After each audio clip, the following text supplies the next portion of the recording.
an original MCM production.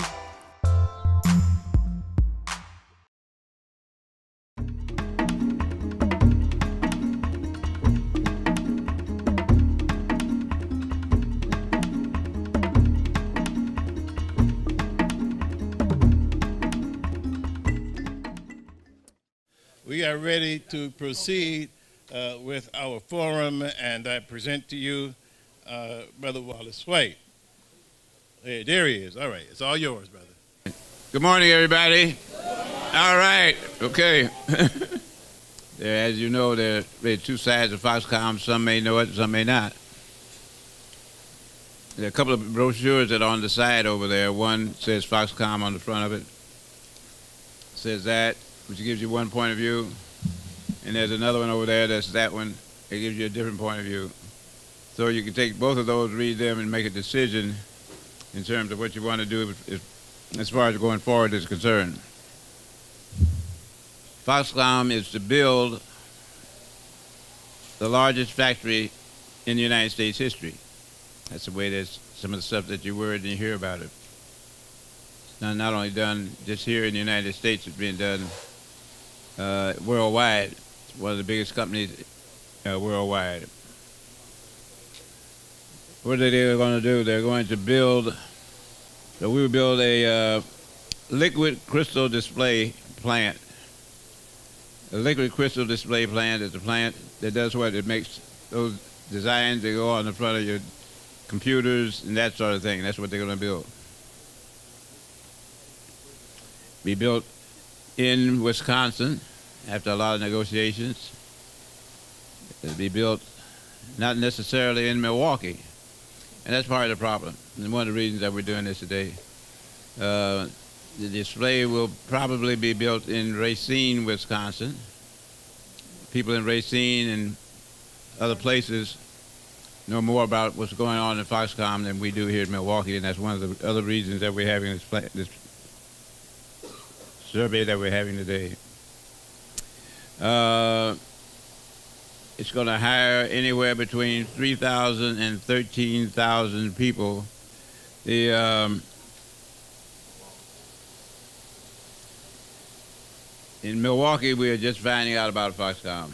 We're just really finding out how we're going to participate, how we're going to participate in the process, how we'll be able to become a member of the Foxconn family.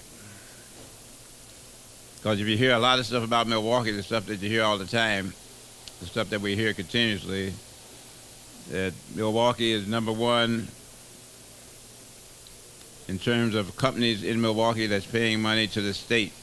There's money going out of our companies that are in Milwaukee. We're number one in terms of unemployed people in the state of Wisconsin. Got a lot of people that's unemployed in Milwaukee. So let's start off with Dr. Lena Taylor. Thank you. Senator Lena Taylor. You want this? Mama, you gonna stand up? I am. Okay. Good morning, everyone. So I want to start by saying I don't know that Milwaukee just learned about Foxconn. I think Wisconsin just learned about Foxconn not that long ago. We learned about Foxconn. Foxconn is a company that we decided to do business with. And in particular, they're based in Taiwan. And there was an agreement. I started to bring a copy of it for you, but there was an agreement that was put on a piece of letterhead, except it was the governor's letterhead, and it was handwritten, and it said Foxconn on one side, and it said, you know, up to 3,000 jobs. And on this side, it said Wisconsin, and it said $3 billion. And it was signed by the governor and by the owner of Foxconn. That was the original agreement that put us in a position to do the deal with Foxconn. I want you to know that there are two components of the deal, so to say. There is the component that talks about a facility being built, and there is a component that talks about workers. I want you to know that the facility being built means that if they build the facility and they're looking to invest, and I'll leave that up to Mr. Sheehy to tell you about the investment that they're going to do in the facility itself. But the moment that the shovel hits the ground, the next year, we start paying. There is approximately not quite $200 million a year that they will get in credits if we're blessed, and that they at least do the 13,000 jobs that they say. Then the projection is that we should be able to pay them back in about, I think the number is about 25 years. In the worst case scenario, which is we get 3,000 jobs, well, it could be worse than that. Then it's possible that someone who is born today could be paying until we could be paying until they're about my age. And I know I might look like I'm 30, but I'm 50. So it could be a long time that there could be payment based on the Fiscal Bureau's memos that were provided. And I did not bring those documents with me, but you can get those documents online. What I did, though, bring with me is something that just tells you what type of company is Foxconn. So let me say this. The concept of this is wonderful in that how many people own a TV? How many people own more than one TV? So nobody in America manufactures the screens for TVs. So what this would give us an opportunity to do is do the LCD screens that are used in that capacity. Now, how many people bought a computer a few years ago? And how many people know that that computer is already behind technology? So one of the concerns is whether or not in the time period that it will take for us to break even, because I said pay back and I shouldn't have said that, but to break even from our investment, the number of years it would take for us to, get to what we invested is what we're getting back. In that time period, the technology can change. And so hopefully everybody will still need the same thing that huge facility would be built to accomplish. There's a question about that. And so one of the things I want you to know is, even though it's great in that we would bring something to the United States that's presently not happening, I also want you to know the other components that brought me concern. So who you're doing a deal with, does their credibility matter to you? Yes, okay. So if you look at the credibility of Foxconn, they are a huge company. In the places that they've been that are not in the United States, they have a history of being environmentally horrible. That's the best word I can think of. In regards to how they are with their employees, they're on site, and it's almost like, I was trying not to say it, but somebody over there said like slavery. I'll say like a place that's so bad that they put nets up so that people would not be jumping to suicide. So their record in the United States, according to an African American man who worked with them for several years in Indiana, is that they had no people of color, no women in management, and that people of color, period, it was challenging for African Americans who were working with them. And so their history and their credibility also on deals they made have not been that they've kept their word. So in particular, they've made deals in other states and other places, and they did not follow through. So I don't want to suggest to you that the concept of bringing some kind of manufacturing to the United States that's not done is not a good idea. And I don't want to say to you that I just don't like Foxconn. I want to say to you that some things matter to me when we do a deal. It matters to me how long it takes, how much we invest. First of all, $3 billion to me was an insane amount because it's the largest amount. in the history of the United States of any state giving a giveaway, a deal, corporate welfare, whatever you want to call it. It's the largest in the history of the United States. The only of a state's giving, any kind of incentive package like this. And the reason I say that is because the only entity that's larger is the entire United States of America. And it's difficult to find a deal that was much larger. So I look at the credibility, I look at the investment, and I look at, is this investment helping us where we have our largest crises? So what are our largest crises that we have in Wisconsin? Unemployment, especially unemployment among African American men, especially in some rural areas of the state. And then in addition to that, I look at what is one of the most important things to Wisconsinites. We love our outdoors. We love our environment. We were the trailblazers for there to be an Earth Day. So the environment is important for me. So when I look at the initial investment, I'm challenged.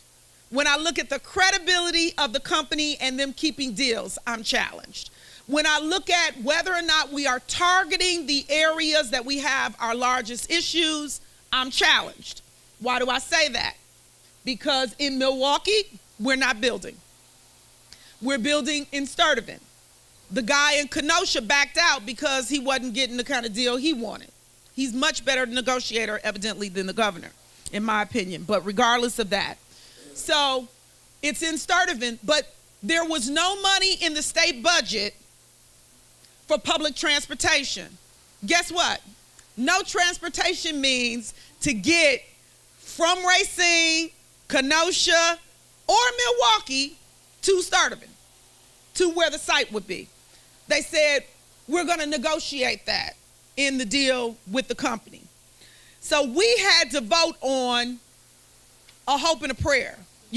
What WEDC would be negotiating with Foxconn. And I wasn't willing to do that. Let me tell you why. WEDC just had an audit. We got another report back about 3 months ago, not even 3 months ago, I want to say May. Maybe that is 3 months, but either way. When we got the report back, it tells us they're not good with making sure that the companies they invest with do what they're supposed to do. They don't do the accountability and the follow-up the way that they're supposed to do, that they need more oversight. But we give them the largest deal in America history without any of those other things. I was concerned about that. In addition, and I haven't even gotten to, I talked about the diversity issue a little bit, but I want to speak about this. No supply diversity requirements, no worker requirements, none of that. And so what does that mean? That means when somebody goes to build, the architects, the design component, anybody in here who know construction know what I'm talking about. There's nothing carved out for Wisconsin businesses to be able to build, to be able to be in the front line. There's nothing to say that Wisconsin workers, originally it was not. So then they put in something to say that they would set goals. But there were no goal numbers. So it's kind of like saying, try. And if you try, then you can say you tried. That's what it's like to me. Well, and maybe that's also because as a lawyer, I'm like, let's just write it down. Let's make sure it's clear. So if you don't have, if we're rock bottom for minority businesses and we're rock bottom for innovation, then the question is, how can we proceed without making sure that those crisis areas are addressed? They have not been. When I asked the issue of diversity, I was told they had Chinese. And I did not laugh. And I called out the individuals who said it. So broken promises, nothing for diversity, nothing for the crisis unemployment areas, no transportation, no regional transit or local transit, nothing in the transportation budget, nothing in the Foxconn deal. Automation, talked about, I'm concerned about, 15, 20 years from now, it's supposed to be 15 years that we would break even. But 25 or more years from now, even if it was 15, this is my question. What will technology be 15 years from now? I'll tell you what technology was when I was a little girl. My mama was a key punch operator.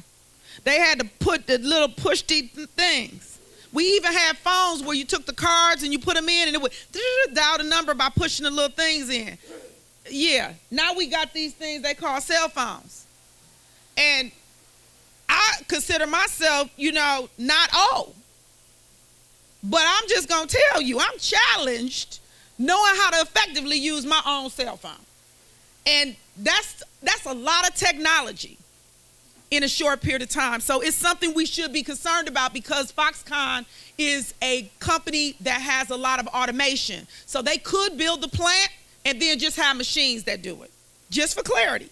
And technically, that's all that they would have to do. They just wouldn't get any of the benefits from the worker component. And I'll end with, I see you. I'll end with two other areas of concern. Environmental. I vaguely mentioned it, but they changed these standards so that you don't have to have the impact statements. Why is that important? Because community meetings would have to be made to talk about how they would change where the wetlands were, the waterways, and when you have flooding, like in Houston, it was on a wetland. So those are the kind of challenges that can happen. Judicial preferences. They changed the system for Foxconn. And we called them out. And they didn't, listen to us. And then some justices, former justices, called them out. And all of a sudden it was an amendment. So those are the challenges that exist. So either way, they're telling you that we won't be paying any money out. I need you to know that that's not true. Once the shovel hits the ground, we start giving credits and dollars out, GPR. GPR gets spent. GPR is general purpose revenue that would be spent on education, that would be spent on everything else.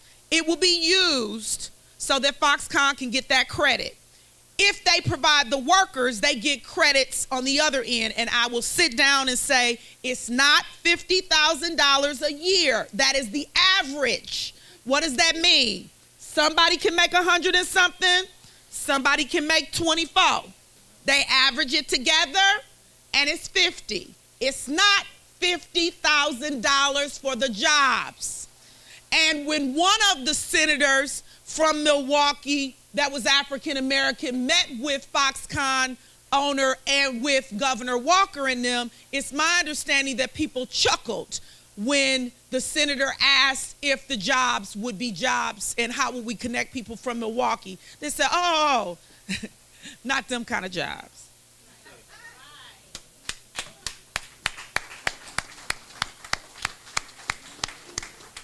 So you heard one side, right? And then later on you hear the other side. But right now, Julianne, how you spell? Give me your name. Jamal. Jamal. Why am I saying Julianne? I don't know. But it's Jamal Smith. I'm sorry. One last thing. I'm sorry. But that? It is happening now. It's so law. when you get done, it's not about stopping it. That's unless right. It's a suit in the court system. So now it's happening, and the question is, how do we make sure that we get access to what is happening? Okay, Jamal. Because it is a law, so we got to figure out what you're going to do. As of Monday. Oh, and y'all want me to follow that. All right. No, you good guy. All right, well, good morning. My name is Jamal Smith. I am the Racial Justice Community Engagement Manager for YWCA Southeast Wisconsin. Very honored to be here. When I was contacted by Senator Taylor, I thought it was a great opportunity, especially with some of the work that the YWCA has been doing, what we're doing within the last couple of years, and what we will be doing moving forward. Just a little bit about me. I actually was born and raised right down the street from here. Grew up on 9th Street between Keith and Axton Avenues. And I have seen much, I've learned much, and contrary to popular opinion, when people look at some of the most economically disadvantaged communities, the idea is there is no resiliency, there is no power, there is no growth. Well, I'm here to tell you that that is very false.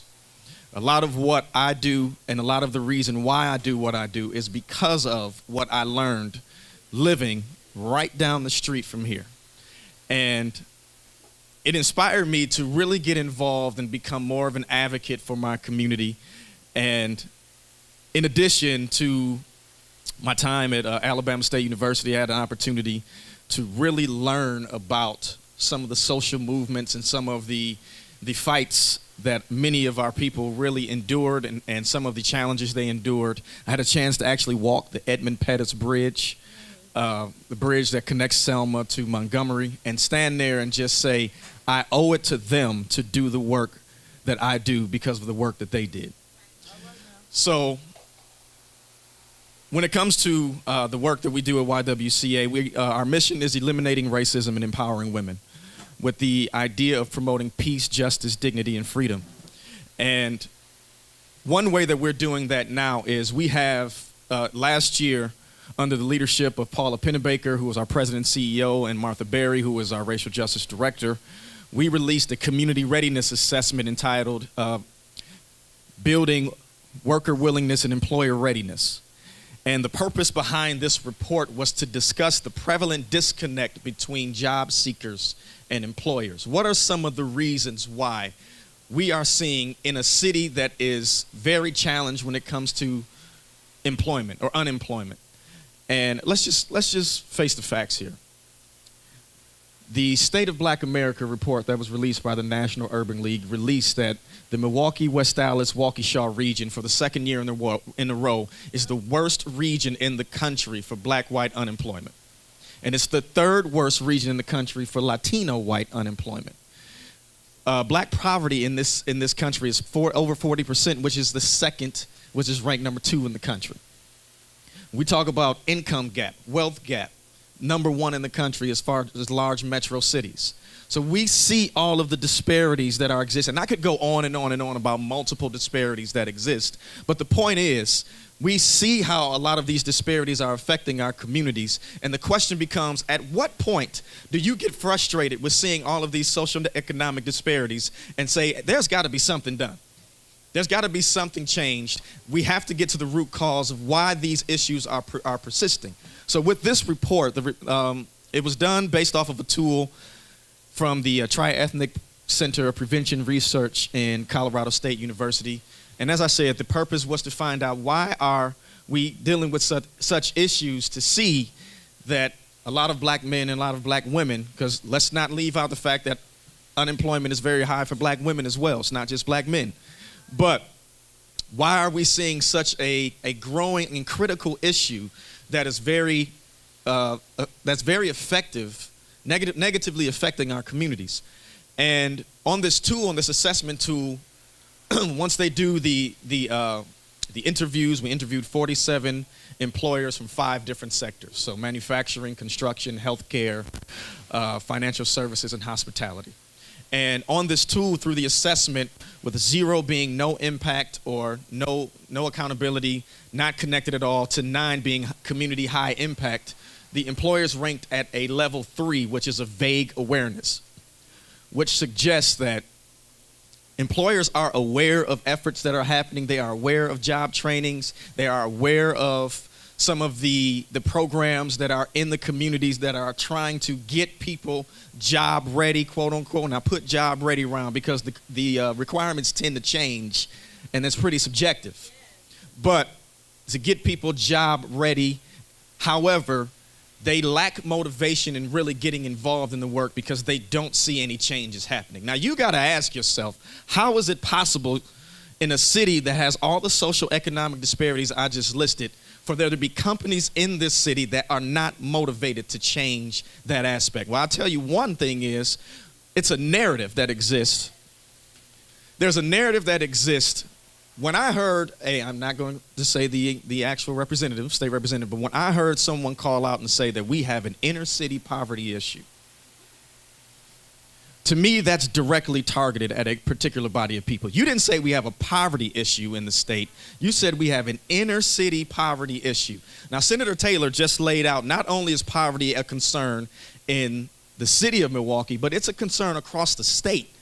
You know, when we talk about poverty, obviously we're one of the largest metropolitan cities in the country. So usually the conversations are centered around that as far as large cities. But when you talk about poverty as a state, there are cities in this state that are more impoverished than Milwaukee. And Menominee is their poverty rate is higher than in Milwaukee, right? So when we talk about poverty, that is not just limited to inner cities. However, when it was specifically identified of saying we have an inner city problem, inner city poverty issue, and a generation of people that don't want to work, you have to look at that and say, how is it possible that you drew that conclusion?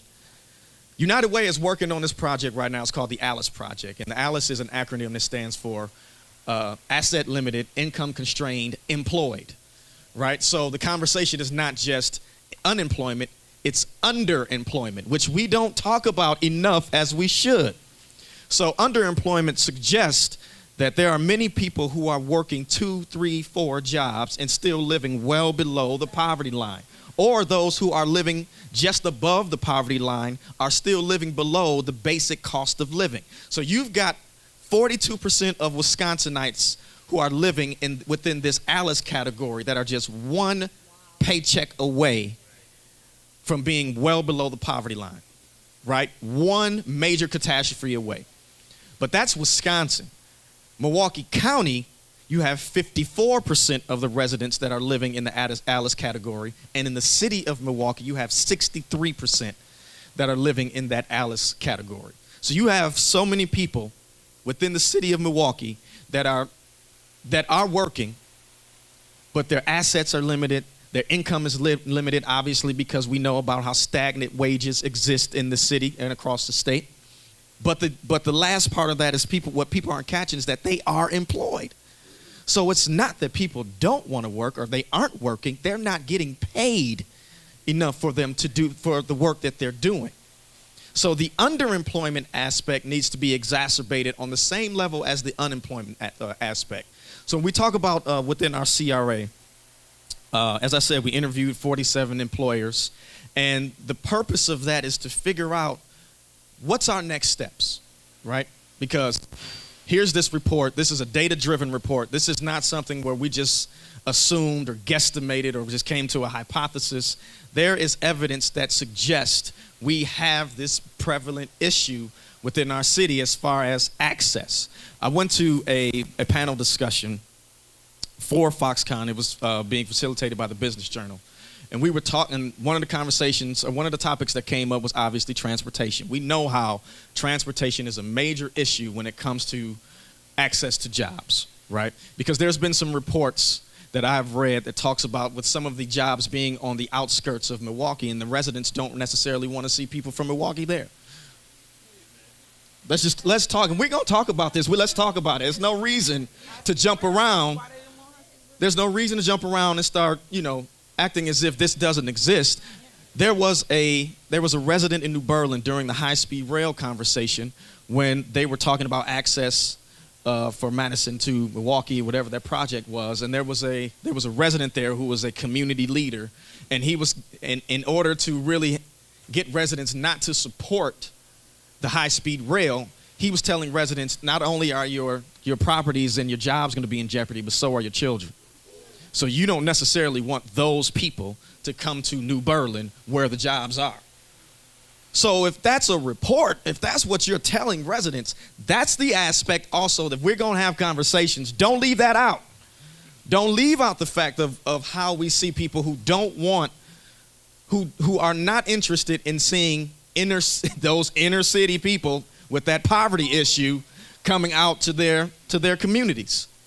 Let's have that conversation, right? So when we talk about transportation issues, and when it came to this discussion, when the question was asked about transportation, the answer was, oh, absolutely, we're working on transportation, I-94 north and south. We're going to make sure that's fully developed. Okay, that's great. I-94 can be as immaculate as ever, but if I don't have a vehicle to drive on I-94, what does it matter?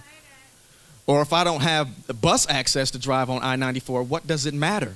It can be the most beautifully paved I-94 ever, and I still don't have access to these jobs because I don't have access to transportation. So what is the concept, or what is the idea going to be centered around when we talk about getting people from those economically disadvantaged communities to actually get to these jobs? Similar to the RPP, and grateful to see Alderman Kovac is here, but talking about from the city has a RPP process, the Residential Preference Program, right? So saying that 40% of people from special impact area codes need to be on these construction contracts to ensure that employment is happening from those area codes. The issue that also comes in that is where's the accountability for that? How's that being enforced? Right? How much do you see it being enforced? So if we're having that issue within the city of Milwaukee alone, what's going to happen on the state level? How are we going to make sure that we get people to those jobs that are in most need of those jobs? Because also at this panel discussion, they were saying, oh, we're going to make sure we have 2,300 engineers are necessary in order to make sure that this is, we're trying to bring people in as far as people who are not in the state, bring more experience in the building. It's 2,300 engineers. That leaves 10,700 jobs left. And who are those people that are going to fill those jobs, and what are those wages going to look like? So when we're having conversations and talking about Foxconn and whatever, let's make sure all the components are being discussed. Let's make sure we're talking about what are the advantages and disadvantages for people from economically disadvantaged communities. How are we going to ensure that they have the same fair and impartial opportunities to get those jobs as anyone else? What are those wages going to look like? How are they going to help us? And right now, all we got is possibilities.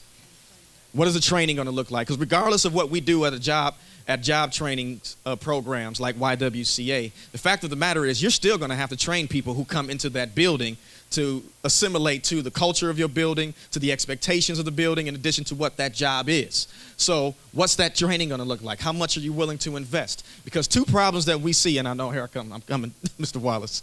Two problems that existed from our report is people with limited soft skills and irregular work histories. Right? Here's my argument when it comes to limited soft skills. There are managers in position that have limited soft skills. So it's not just people on the front lines who have issues with soft skills, right? When you see managers who have limited soft skills, what happens? Professional development. You see training, you see opportunities to grow from that, you see corrective action plans, you see all types of steps taken in order to ensure that that person improves in their role. Okay, when it comes to the front line positions, though, when somebody is discovered to have limited soft skills, they're not qualified. We can't do anything with that. And that's absurd. That's absurd. And when it comes to irregular work histories and how that's being labeled out and talking about how there are people who are jumping from job to job to job. Another example of that can be, what about the people who are connected to temp agencies for 2-3 years but being placed in different jobs across the city? Those are conversations that are not happening on a regular basis. So it's not just that people are going, and then another is if people are going job to job to job, it may be a 50-cent increase at the next job. It may be a 75-cent increase or a $1 increase. People are trying to find mechanisms to make it and take care of their families. But the perception and the narrative is people don't care.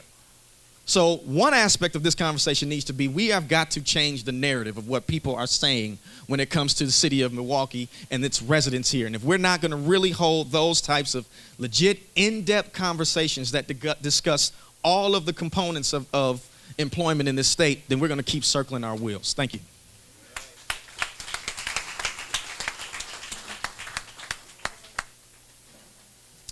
Thank you, Jamal. All right. Now we're going to go to a little of the other side, I think. Dr. Hall.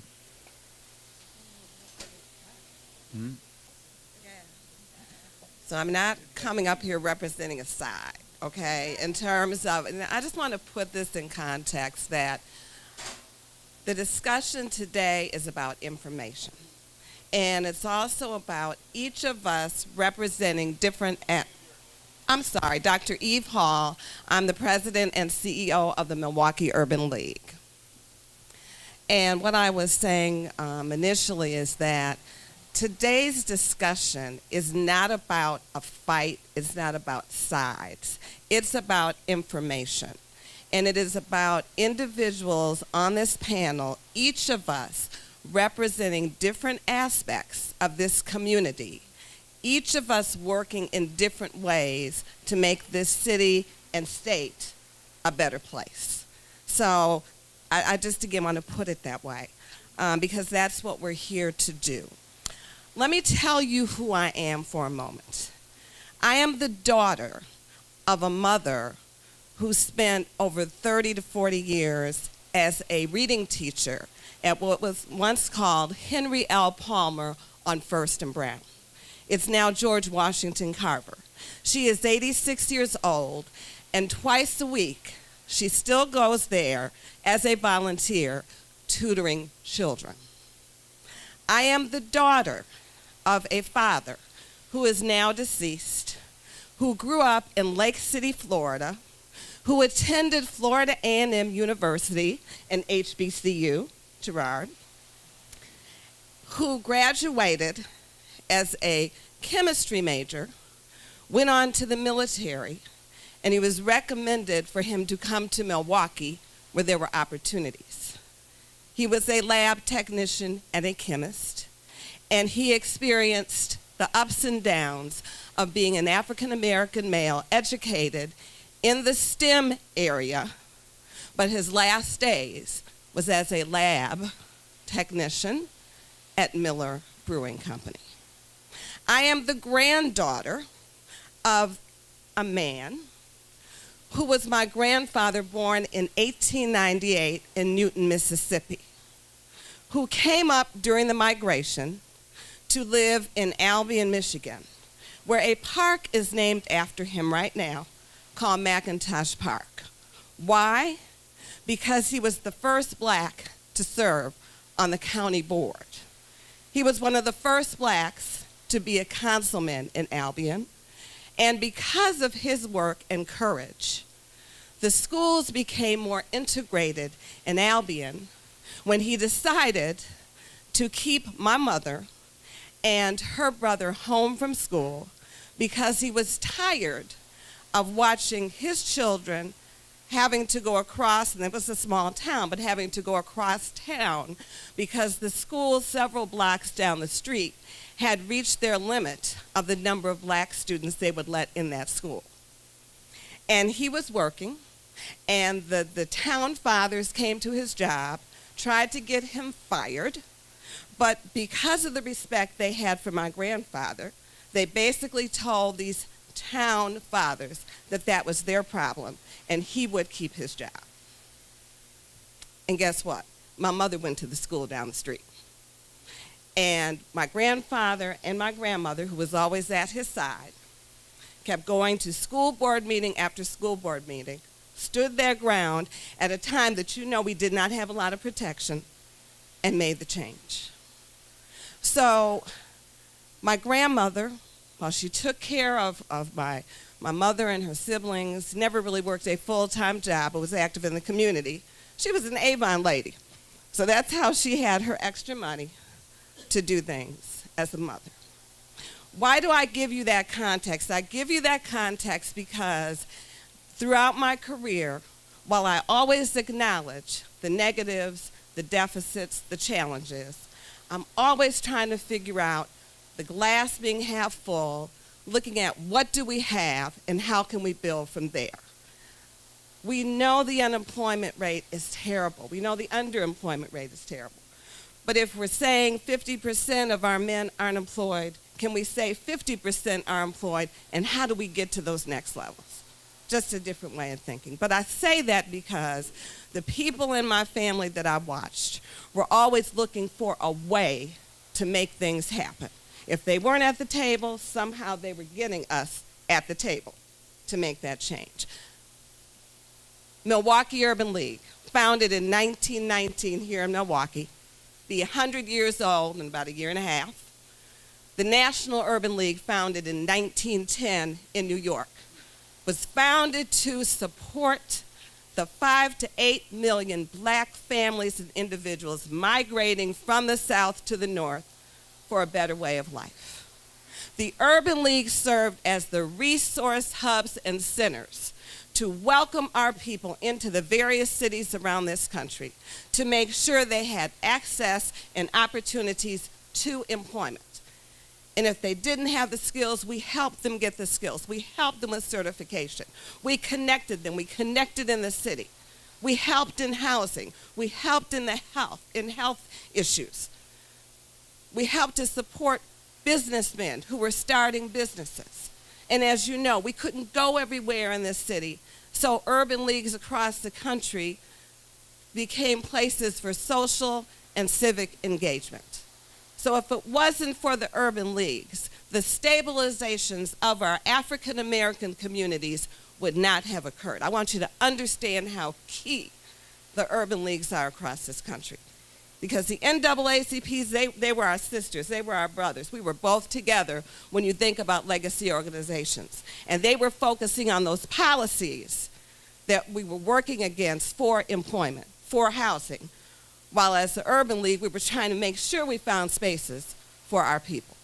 So today we have Foxconn. All kinds of issues around Foxconn. And thank God we have the Senator Lena Taylors and others who are looking at the issues that we need to be concerned about in this community in terms of accountability and making sure that as this project, because the train has left the station, it's okay, it's gone, it's here. But now we've got to utilize the expertise and the roles that people are playing in this community to do what they're supposed to do. And so we know we have Senator Taylor and others that are going to be at that table looking at all these issues that are going to be critical to equity and excellence and opportunity and access. Our role as service providers with Urban League, employment is one of our areas. We focus here on education, employment, and economic development. So what does that mean? We are already working with individuals now who are the difficult to employ through our transitional jobs program. We placed 259 plus last year, and we're continuing to work with individuals every day who come in our building that want to work. So to Jamal's point earlier, there are people that want to work, but there are issues of underemployment and unemployment. But we're there to continue to work.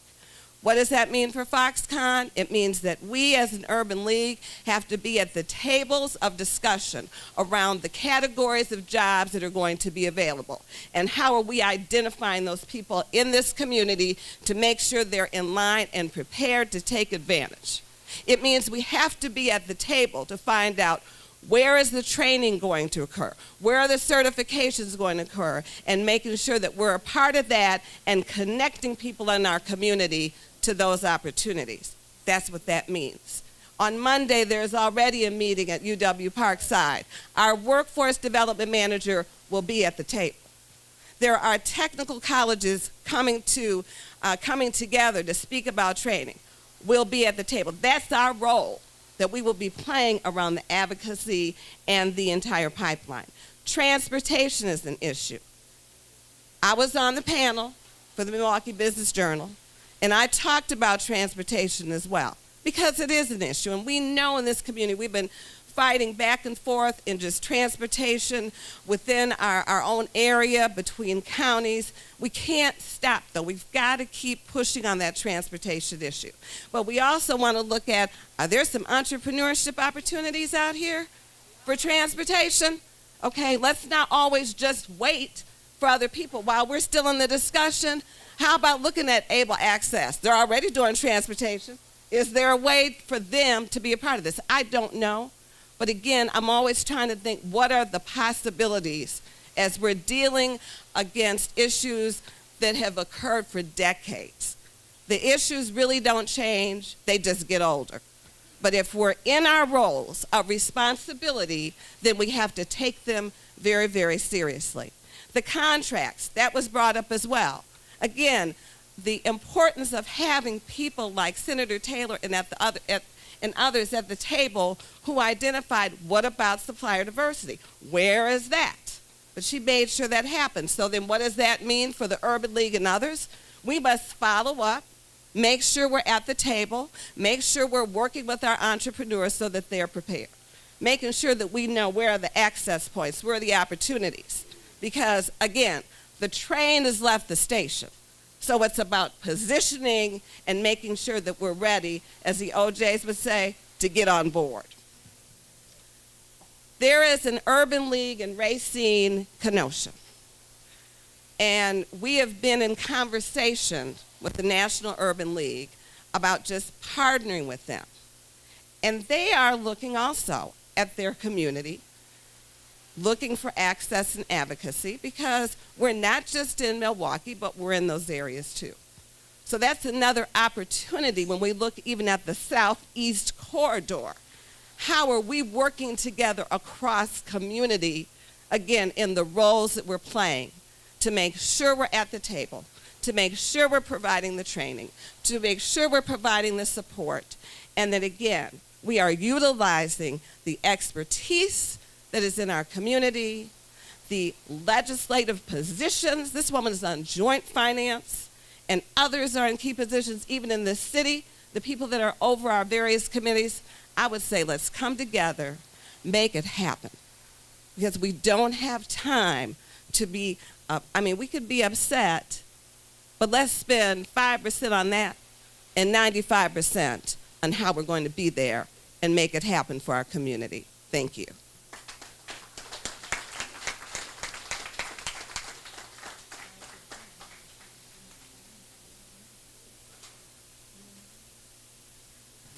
So, thank you. I think that, as you listen very closely in terms of what the presentations that are going on, you can begin to see where the relationships are, the kinds of things that we need to develop in terms of moving forward, how we can come together to work together to become what we hope is called a progressive direction that we want to go. It takes a little time to do that. But as you listen to each one of the people that come up, the presentations that are made, and see how you fit in that as we go forward, which is the next thing that we have to do, then you can see a role that each of us can play in terms of solving the problems that are facing us. It's not going to happen if we don't do anything. If you don't do anything at all, nothing is going to happen at all. We'll be in the same place we are now. And that's the thing that we don't want to happen again. So, Dr. Russell. Randall Russell. Giving me a promotion and change my name. Thank you. I can't, you know what? I can't remember stuff. That's okay. And so what happens is that I sort of get a little screwed up. Thank you. Good morning. Many of you know me. I'm Gerard Randall, and I'm wearing a couple of hats today, I guess. I'm Executive Director for the Milwaukee Education Partnership, but also the Chair of the Board of Commissioners for the SDC. We've heard a number of speakers talk to the challenges that Foxconn presents. And I'd like to offer you some considerations that we should also take into account, given the reality that this initiative has already left the station. Personally, I believe that it's transformational.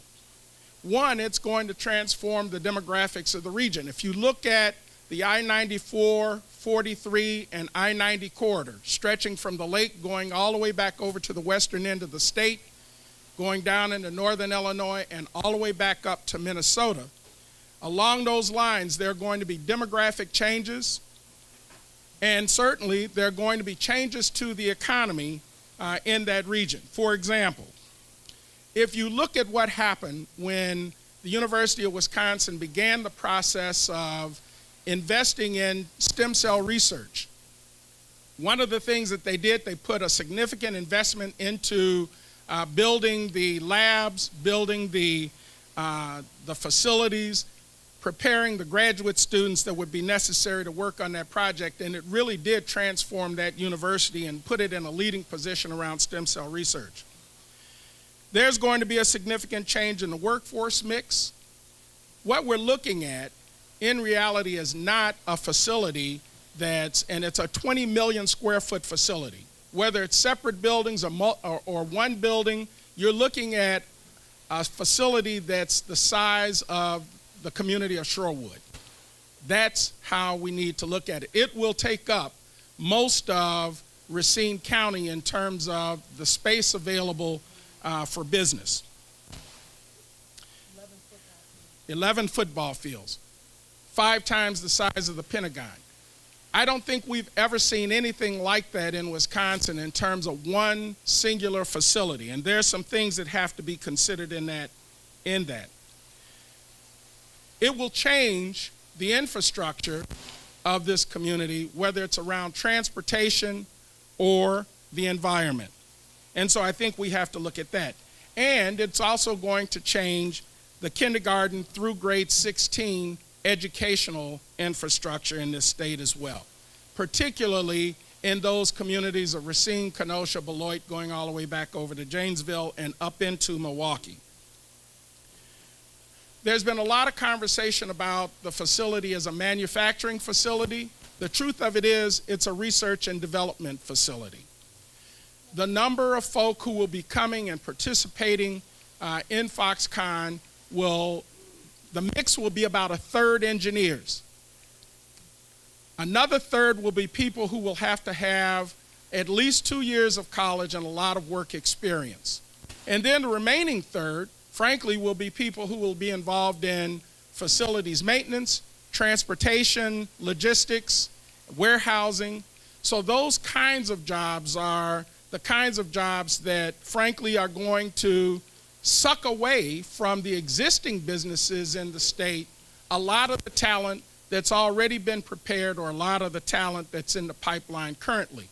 So organizations that are in that area like Uline or Johnson Wax, going all the way back over to ABC's building roofing supply, they're going to have a drain on their talent, but that then creates opportunities for us to now begin to fill that pipeline with people who have the ability to hold those jobs.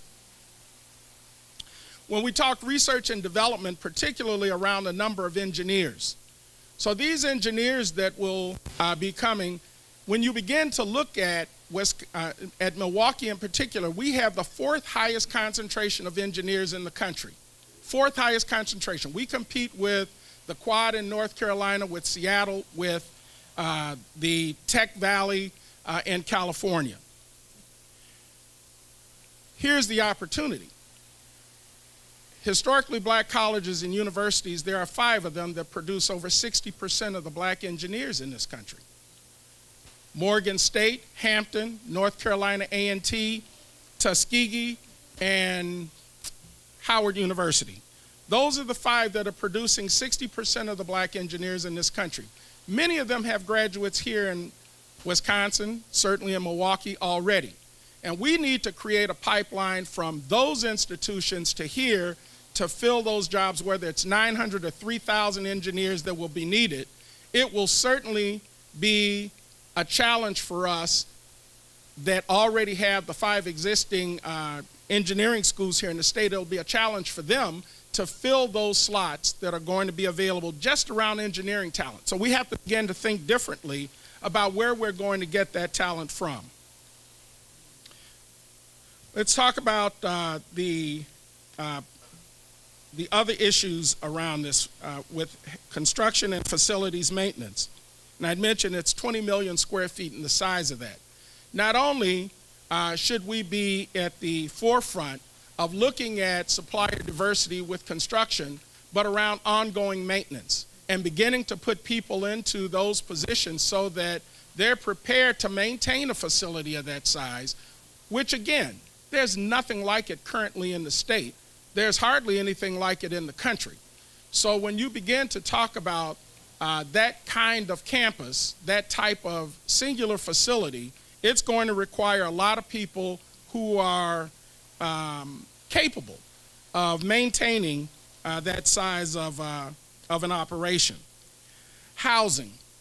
The housing that currently exists down in the Racine, Kenosha area, a lot of that housing is going to be snatched up by the kind of folk who are going to come into that community and frankly come into Milwaukee. You're talking, and the senator had pointed out, the immigration issues that will surface as a result of this facility. We're talking folk who will already be well prepared, many of them coming from Asian countries, India, China to be specific. And those folk are going to have to address or have to deal with some of the immigration issues that this country currently faces. But what it also means is that that talent that's coming from those countries, they also like to settle into their own kinds of communities. That's going to put pressure on the schools to have bilingual educators. It's going to put pressure on those communities to create housing that will meet the needs of those communities that are coming in. And then you have to look at millennials, period, many of whom will have the kind of education that already this company is looking for, or the other companies that are trying to build their talent pipelines as well. And they're going to look at communities like Milwaukee. They're going to look at neighborhoods that are attractive to them. And so some of that will have to be addressed as well.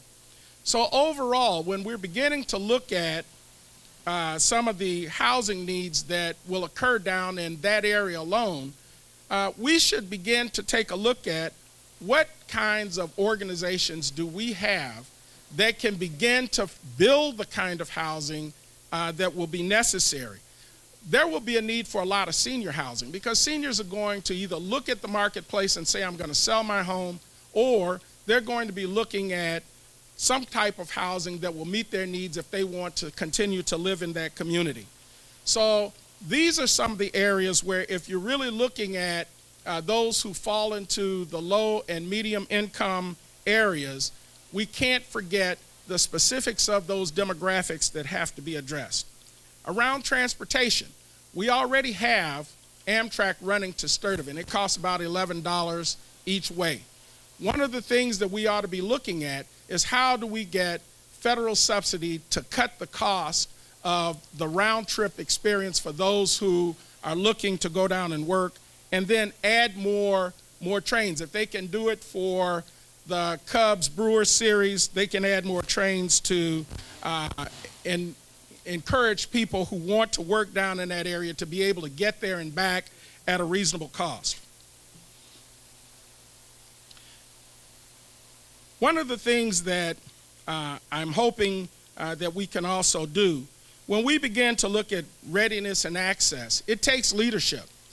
And frankly, on a lot of the opportunities that will present themselves, as many of the speakers have already mentioned, it's going to take that we in this community exercise some leadership for those in the southern end of the state to be able to prepare themselves for what's about to take place, whether it's through the Urban League or through the SDC, which is a CAP agency, and advocating for the poor and trying to design resources for those who are on the lower end of the economic scale, or any of the other organizations. Community Action Program. I'm sorry. Thank you, Senator.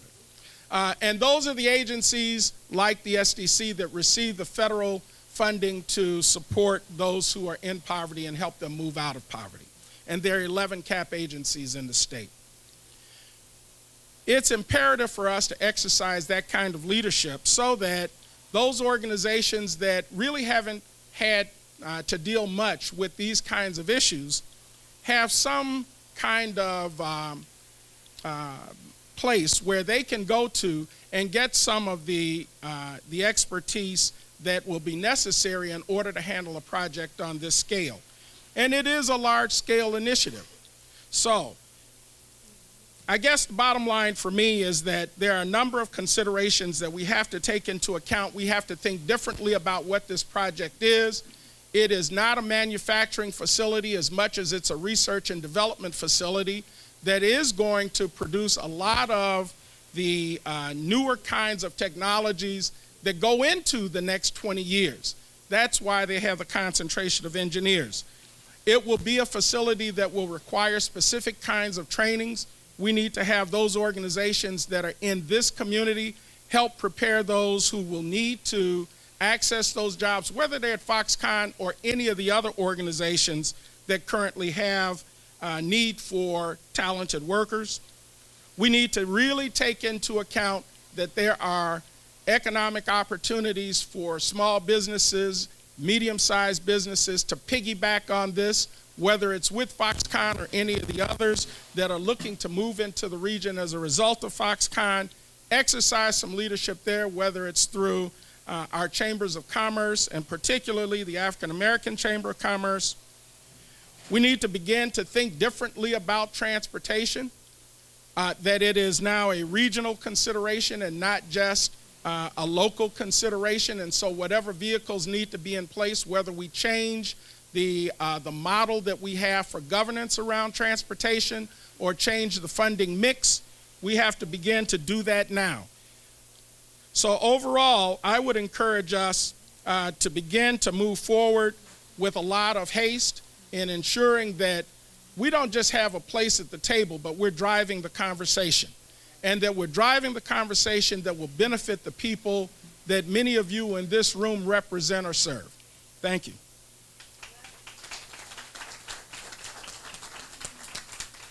While Wallace is coming, I just want to say all those things that they spoke about, all great. None of that was no funding for training until 2019, no funding for training now, nothing for businesses. That was the concern I have. So now the only thing we can do is hope and continue to advocate. And I can't wait to hear Mr. Sheehy so he can tell us how we can make sure it happens. Okay. I think that Gerard Randall talks a little bit about transportation and other kinds of things that can happen, and I think that Mr. Sheehy and all the rest of us have to do it together. And I think is what's really going to make it work.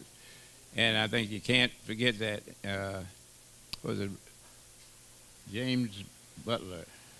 No, Louis Butler. No, James Butler from not this Butler.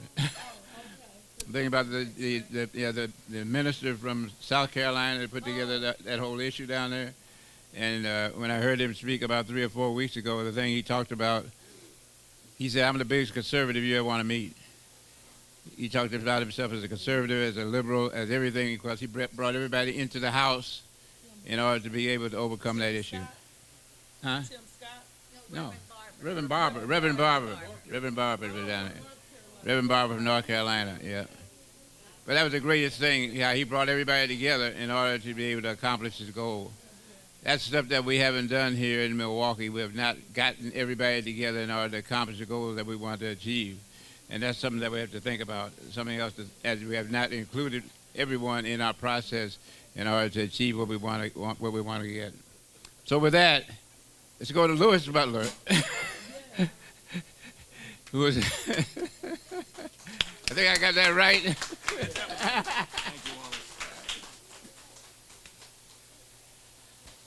Good morning, Brainstorming. A long time no see, that's true. It's good to be back. Good to be back. And unlike Senator Taylor, I am old.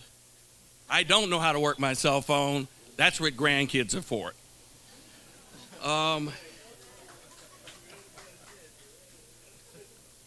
Unlike the other panelists who are here today, I'm not here to talk about the merits of the Foxconn law that was just signed by the governor. I don't have a position on whether it is a good idea, bad idea, neutral whatsoever. I'm here for one limited purpose. And in fact, the reason I'm here makes our chair, Judge Stamper, incredibly nervous. To kind of paraphrase what he said last Sunday, listening to me on this topic might be something akin to watching paint dry or water boil. I'm here to talk about the constitutionality of the law. And it's something that's technical but important. And as a preface to getting into the topic, I would urge all of you who are here to pay attention to the upcoming race for the Wisconsin Supreme Court in April. Failure to vote can lead to bad results. And I encourage you to pay attention, vote your conscience, vote for the candidate that you feel is the strongest, that represents the interests of the judiciary and the interests of the community in making decisions in a fair and impartial way. And that kind of leads to the area that I'm here to talk about, which is the constitutionality of the original bill that went through and then what has subsequently been passed and signed by the governor. Now, I was first asked to get involved by a Wisconsin State Journal reporter about 10 days ago when I was sent a copy of the bill that was pending before the legislature at the time. And that's before some changes were made. And I was sent a copy of the bill, and there were some unique things that were in it. And I'm not going to spend a lot of time on this because I know we've had a lot of speakers and we still have Mr. Sheehy to go. So I'm going to try to race through this. But there were two amendments that affected the constitutionality directly. One was 808.055, direct review of decisions relating to electronics and information technology manufacturing zone. And in effect, what the bill had done, at least the proposal, was direct the Supreme Court, mandated that the Supreme Court take jurisdiction of the any appeal filed under this section. That's basically telling the court how to operate. It also provided for automatic stays pending appeal that could be reviewable by the Supreme Court, but it was an automatic stay which removed discretion from the trial court judges. Now, when I and another former Supreme Court justice were asked about that, we sent our comments to the Wisconsin State Journal reporter that ended up in an article in the State Journal. It was either last Saturday or Sunday. I'm not sure which day it actually appeared in the paper. And I can't say, I have no idea, maybe Senator Taylor knows, but I don't know whether any of what we had to say had any difference on what happened with the ultimate law, but the bill was changed. And some of the most onerous things that were in it that raised questions of constitutionality were taken out. One of the things that I think is important to understand is that if you go back to the 1800s, there's a well-known case among lawyers called Marbury versus Madison. And Justice Marshall in that case basically set the parameters for judicial review. He said, and I'm paraphrasing, although it might be a direct quote, "The law is what we say it is." All right? The court determines what the law is. Say it one more time. The law is what we say it is. All right? That creates an issue of separation of powers. And Wisconsin is kind of unique, and you have to understand this about Wisconsin. Almost all jurisdictions in this country have very straightforward areas of power where the legislative power belongs to the legislature, the executive power belongs to the executive, the judicial power belongs to the judiciary. Wisconsin is in this zone, has created this zone of shared powers, which is kind of unique. I mean, when you debate with scholars across the country, they look at you kind of cross-eyed and say, how do you make that work? And it gets kind of confusing because if we define a law or a rule, and I say that very specifically, a law or a rule as an area of shared powers, basically whoever speaks last on that topic controls. So if the legislature doesn't like what the court has done and it's an area of shared powers, the legislature can change it. And if the court doesn't like what the legislature did, the court can change that. And sometimes that happens back and forth over the years. And you've seen there are a number of examples of that. One of the areas, one of the big cases that talks about the zone of shared powers is a case called State versus Holmes, and it involves with the judicial substitution statute. And it basically, the court upheld the right of the legislature to say that people can substitute automatically on a judge without providing a reason. That was a big fight at the Supreme Court level. That's just one of the areas of shared powers. Well, why do I bring this area up? Because now you get into this area a procedure where you have the legislature telling the court how things should take place. And when you get into telling the court how things should take place, the court gets a little skittish about that. Why? Because the law is what we say it is, and judges make the determination on how the law should be administered. We have two constitutional provisions in this state, Article Section 2, which vests judicial power in a unified court system. Article Section 3 gives the Supreme Court superintending and administrative authority over all courts. So when we raise these issues, and I don't know if it had anything to do with what our comments were or not, and Senator Taylor can maybe answer that question, or Representative Kessler. But the reality is there were some amendments that took place and the law was changed. So the automatic review by the Supreme Court is no longer there. There is now a provision that says there's automatic certification by the Court of Appeals to the Supreme Court, and the Supreme Court shall give preference to that certification in determining whether or not to exercise its discretion on whether to take the case or not. So instead of the normal appellate procedure, there's automatic certification, Supreme Court gives preference. And that raises some questions. I don't have answers. Let me just caution everyone. When you make a decision like this on an issue this complicated, you generally research it, you hear oral arguments, and you review the briefs that the parties have presented so that you have full access to all of the legal arguments that might possibly come up. We haven't gotten to that point. So all I'm here to do today is present the issues that I expect might be raised before the court. And that's going to be usually by a lawsuit or by a declaratory judgment action. So I would anticipate that this is an issue that may ultimately hit the Supreme Court.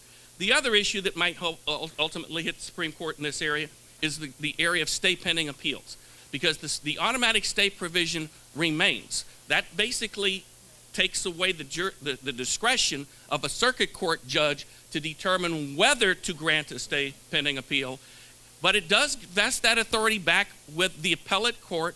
That's one of the other changes that took place. The court in which will hear the appeal, whether it's the Court of Appeals or Supreme Court, does have the authority to remove the stay if they so want to. So that raises a couple of questions. One, does that interfere with a core judicial power, a core judicial function? Because if it does, it arguably violates separation of powers. I'm not giving you an answer. I'm telling you what the issue is. That's something that's going to have to be briefed and argued. The other one, and this is the one that Judge Stamper is more comfortable with me talking about, is the equal protection issue. If I am a business owner in any other business in this state, how am I going to feel about the fact that this one narrow area involving these districts that have been created for the, and I want to say it right, electronics and information technology, unless you're in one of those districts, you don't have this preferential treatment. You don't have this jurisdictional approach. You don't have this automatic certification. You don't have this stay pending appeal. Does that raise issues of equal protection under the law for other businesses around the state? Those are the questions. Those are the issues that a number of people have raised. I know that Senator Taylor already told you that they were raising this before the other justice and I were quoted in the State Journal. I can tell you, and I'll close with this, that the attorneys for the legislature for the Wisconsin Legislative Council have prepared a memo dated September 19th that have highlighted a number of these issues that relate to the preference, that relate to the automatic certification, that relate to equal protection, that relate to the automatic stay, and they've raised the similar issues of constitutionality without context, the detailed context of shared powers. And it's really going to boil down to whether or not these are viewed as shared powers between the legislature and the court, or whether these are viewed as core judicial functions. If they're core judicial functions, you have serious issues that are going to have to be addressed. If they're shared powers, then it's an area that perhaps the legislature can speak in. So those are the issues, and I think I'll leave it for our next speaker. Thank you very much.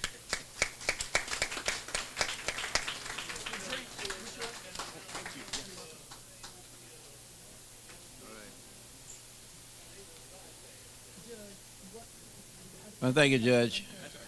There's been another aspect of what we are involved in, and that has to do with the legal side of it, which all the lawyers understand what they're talking about. I don't. But that's something that needs to be addressed. It's something that will be addressed. Could be, well, it's a question. Could it have an impact on the implementation of the jurisdiction itself or not? I'm sorry? If the court, to answer Wallace's question, the court would have ruled that. Yep. When this issue is ultimately addressed, if the court rules that some or all of the provisions are unconstitutional, then there'll be a question of severability of the section itself. Does the rest of the bill remain, but for the section ruled unconstitutional, or does it defeat the whole purpose of the bill? Those are issues that the court will have to address once they're brought before the court. If I may, on the issue of whether or not there's equity for Wisconsin businesses, one of the things to remember is the zone that the judge was telling you about.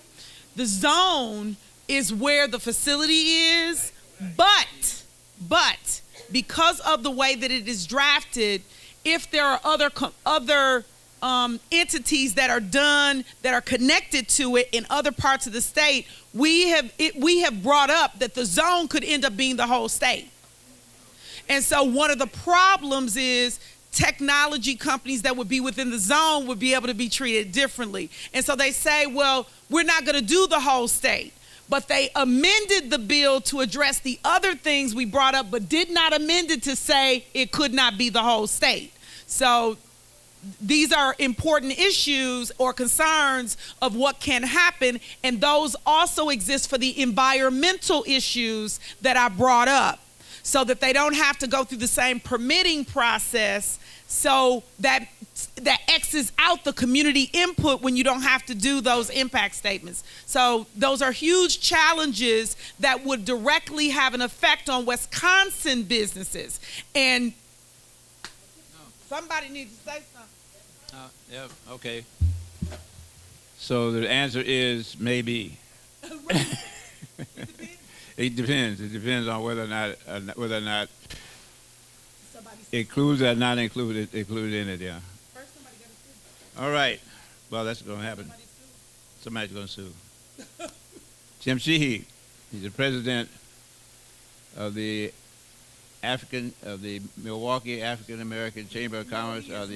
He's the president, Milwaukee president. You want to tell him? MMAC. Thanks, Wallace. Yeah, it's okay. Well, thank you for the opportunity to be here this morning. I'm glad you're the new president of the African American Chamber. That might be a shock to some people. But I want to thank you for the opportunity. I'm going to try not to take all my 10 minutes. You've all been sitting here patiently. I'm sure you have questions.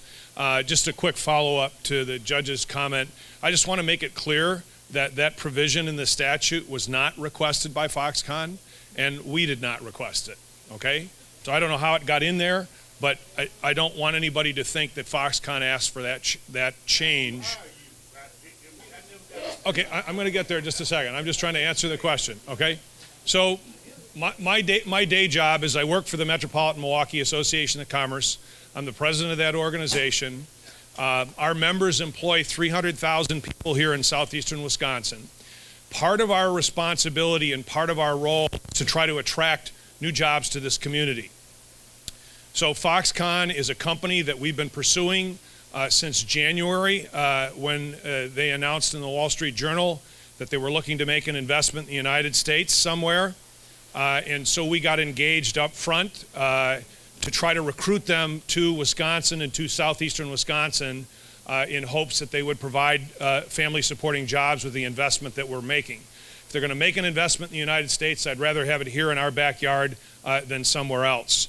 What I'm going to try to do very quickly is go through the who, what, how, when, and why of what is coming before us and not go back and talk about the legislation that's been passed and signed into law. Most people have spoken to that, and clearly there are some challenges with the legislation that passed. Foxconn, just let me tell you a little bit about them. People have talked about Foxconn a lot. I've been to China more than 14 times. I've been to Japan 6 times. I'm very familiar with the companies that operate in China and Japan. And clearly they operate under different rules in those countries than they do in the United States. The good thing is when you come to the United States, you have to operate under our rules and our Constitution. Foxconn was started in 1974 by an individual who you might say was down and out on his luck. He borrowed from his family and friends and began making plastic knobs for TVs. He then made joysticks for the old video games that kids played, Atari and others, and ultimately grew this into a business that has today 1.1 million employees and $146 billion in revenue. When you look at the company, and I'm going to transition here to talk about what they're making. There are about 36 million flat screen TVs sold in the US every year. None of those TVs are made in the United States, not one of them. Foxconn is also a 66% owner of Sharp. And the goal that Foxconn has is to be a first mover, to be the first one to bring this technology and to make that product in the United States. But TVs are a very small part of the market. The technology that they're bringing here is called 8K 5G. The simple answer for this is it's like 3D TV without glasses. It is the most visually striking, detailed view that you can have of something that you watch. So it has great applications in the field of medicine, communications, security, and other fields. And they view that there's an advantage to be developing this technology in the United States.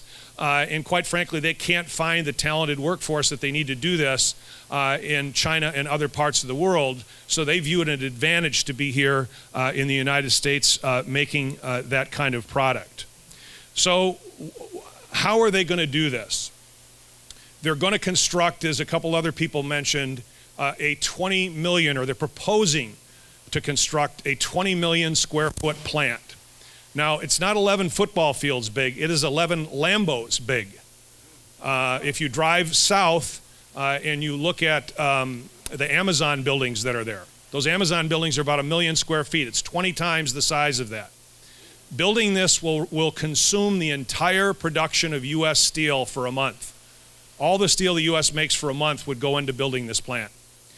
Building the plant will also require the hiring of 10,000 people a year for 4 years to construct it. So as we're talking about job opportunities, the work that's been done with a local preference that the alderman did and others, hopefully some of these folks that are working today on the Bucks Arena will transition into work of an even greater magnitude in building the Foxconn plant. So there's a great construction opportunity there. As they move forward and they hire. Now, ultimately, we don't know how many people they're going to hire, but they're projecting that they're going to hire 13,000 people. Those 13,000 people are going to make an average of $53,000 a year. You heard Senator Taylor say, be careful about averages. And she's right. But the way this incentive package works is if a job doesn't pay at least $30,000 a year, there are no incentives attached to it. And I've looked at how they're going to build out their employment base, and these jobs start at a minimum of 20 to 23 an hour and go up to 32 to 35 an hour.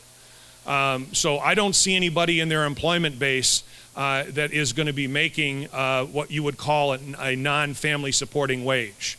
And as Gerard Randall noted, these jobs are going to require a high school degree. They're going to require some certificates after that. Some of them are going to require 2-year degrees, and there's a chunk that are going to require 4-year degrees in the engineering.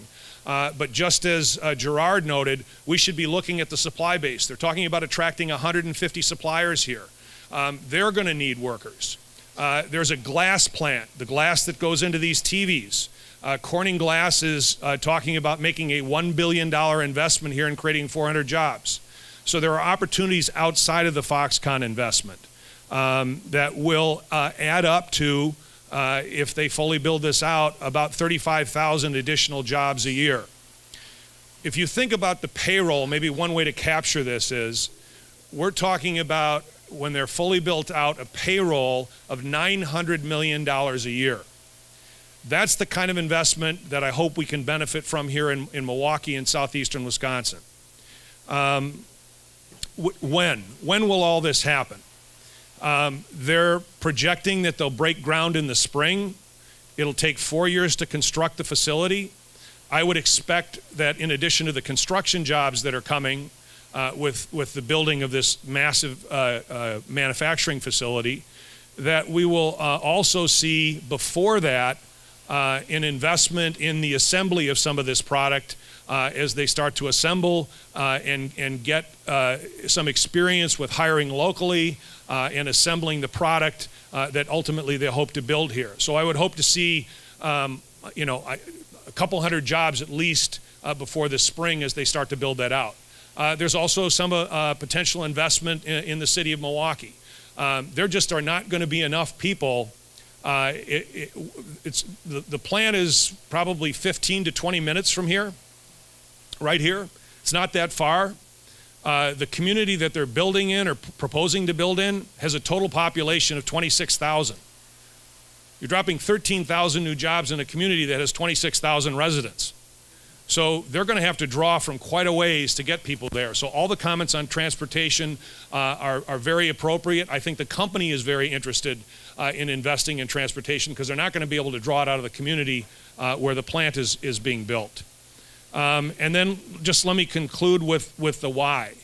A lot of discussion about why are they building here in Wisconsin? Why are they building in the United States? I touched a little bit on this up front. They believe that they'll have an advantage by being the first in the world to do this, to invest in this kind of technology, to create these kind of jobs here.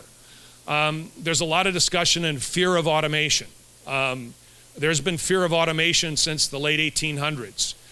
My answer is automation isn't going away. We're going to have to learn with it, and I'd rather have us on the front end than the back end. If they built a plant like they're describing that they're going to build here in the Racine-Kenosha area, if they built that plant in China, they'd probably employ 100,000 people in China. They're employing 13,000 people here in this plant because they've automated it, because they're trying to get ahead of that. And if you can reduce the amount of time it takes to make a product, then the cost of labor is less of a factor. So they can tend to pay higher wages, much higher wages here than they are in China. And that's a good thing for us. But what we have to do is to make sure that our kids, our grandkids, and people that are looking for jobs are prepared to go to work in facilities that are going to be automated, that are going to engage in technology, because that's the way things are going. And so to prepare for that, I bring this back around and close by saying the efforts that we need to make in this community to make sure that our young kids are educated and prepared is critically important. I've lived here for more than 50 years, almost my entire life, outside of a short stint in Madison and on the West Coast. And standing in front of this audience today, I can tell you I'm embarrassed to live in a community that has the kind of racial inequity and gaps that we have here in Milwaukee. We're not doing enough. We need to do more. And I want to make sure that our organization is at the table with others here to make sure that we close that gap. Too many people are on the sidelines. Too many people are underemployed. And we need to close that if Milwaukee is going to prosper. Foxconn will not be the only answer, but I'm hopeful it's part of the answer. Thank you for the opportunity.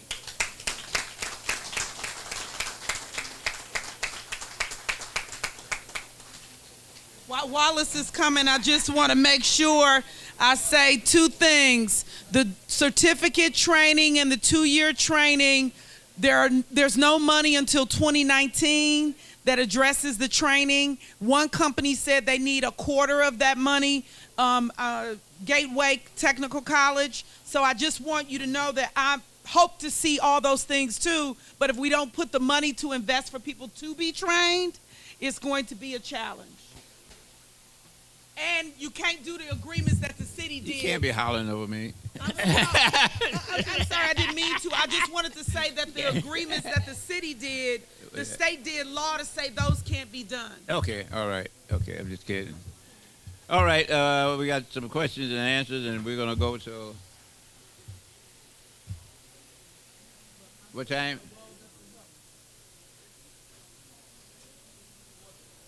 Huh?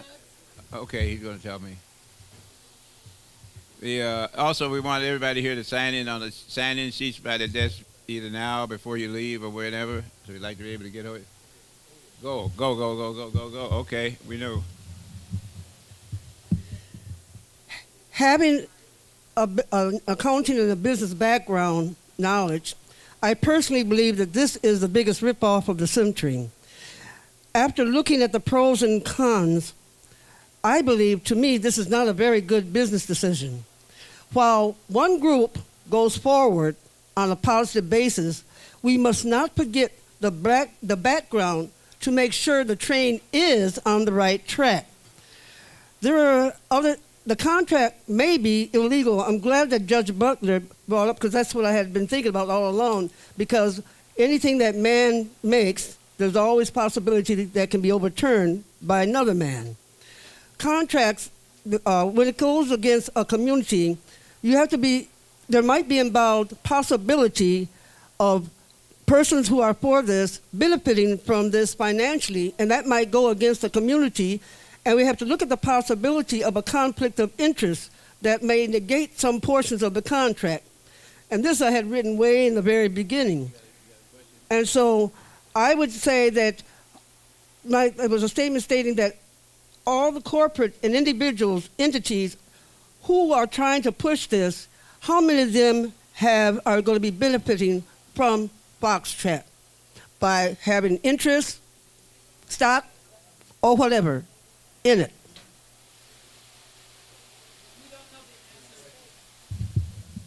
No questions, but the statement. You want to take the things off so we can pass the microphone? We don't know the answer if somebody has stock. You really don't know the answer yet. Okay, next. Well, I'll make a little statement here. Hello, my name is Alfonso Gardner. I live a mile and a half from where this plant is going to be built in Mount Pleasant. I came to testify, and I testified the fact that I don't know of any language in that bill that'll support somebody that look like me.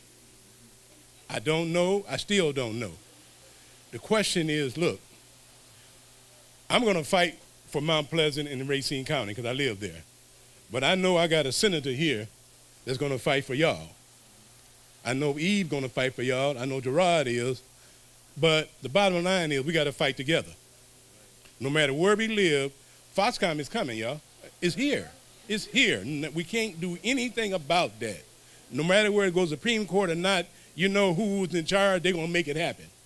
Okay? So all I want y'all to understand is we have to work together. We got to stand together. I'm glad Eve is trying to come down to Racine to clear up that urban league. And I ain't going to say nothing bad about nobody here. You know, I'm not going to do that. But the bottom line is we have to work together. I got my Alderman Tate back there and my president of the NAACP. Stand up, Brother Tate. Stand up. Now, I'm going to tell y'all something about Brother Tate here. Young brother, he won the seat. This is what they do in Racine. They need Racine water. A lot of water. No limit on that. They can take all the water that they can from Racine. But Tate is fighting them, and I ain't going to tell him what he's fighting them on because, you know, they shouldn't be allowed to do that. They taking all the water. I paid 2 water bills. 2 for the city of Racine and Mount Pleasant. I paid 2. But I live out there. I like it. Fine. I'm going to say something about what the young brother said here. He was talking about Paul Ryan. That's who he was talking about because I confronted him on what he said. I was on national TV. I confronted him because I'm going to tell you why I confronted him. My father, he's talking about generational, right? That's what he said. My father worked his tail off to take care of 17 children by one woman. And he pissed me off when he said that because he was talking about my father. And that's why I confronted him. And I still confront him today. Me and Paul, we go at it. You know, he's my representative. But Lena, thank you for doing what you're doing. And you know you got my number, you can always call on me. We're going to fight and get us some jobs, y'all. That's what we're going to do. Thank you.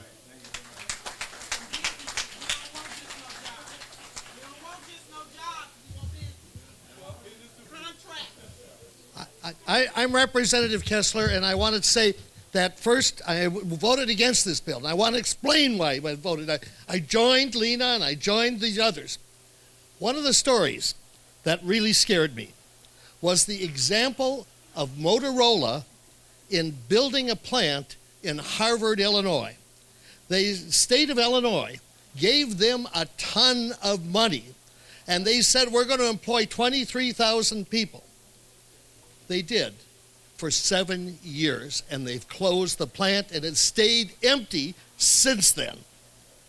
I don't know whether the technology in building these screens is going to be robotized or even changed so that we don't know whether this plant will last. But we do know this. The cell phone I have today is not the same cell phone that I bought when they first opened cell phones. And this is a area that changes completely, and we have no guarantees. And that's why I want to explain to my constituents why I voted no. Thank you. Thank you.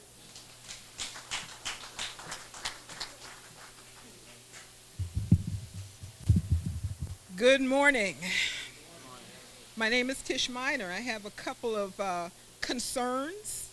One of them is, my understanding is that Senator Leah Volkmer and Senator, who's running against Tammy Baldwin, Senator Baldwin, for a seat, and Senator Sanfilippo, Representative, just passed a law that gave up the ability for communities, municipalities that have federally funded or government-funded money building projects to have affirmative action, to have contract compliance, to hire, maintain a diversity of hiring in your community, in our community.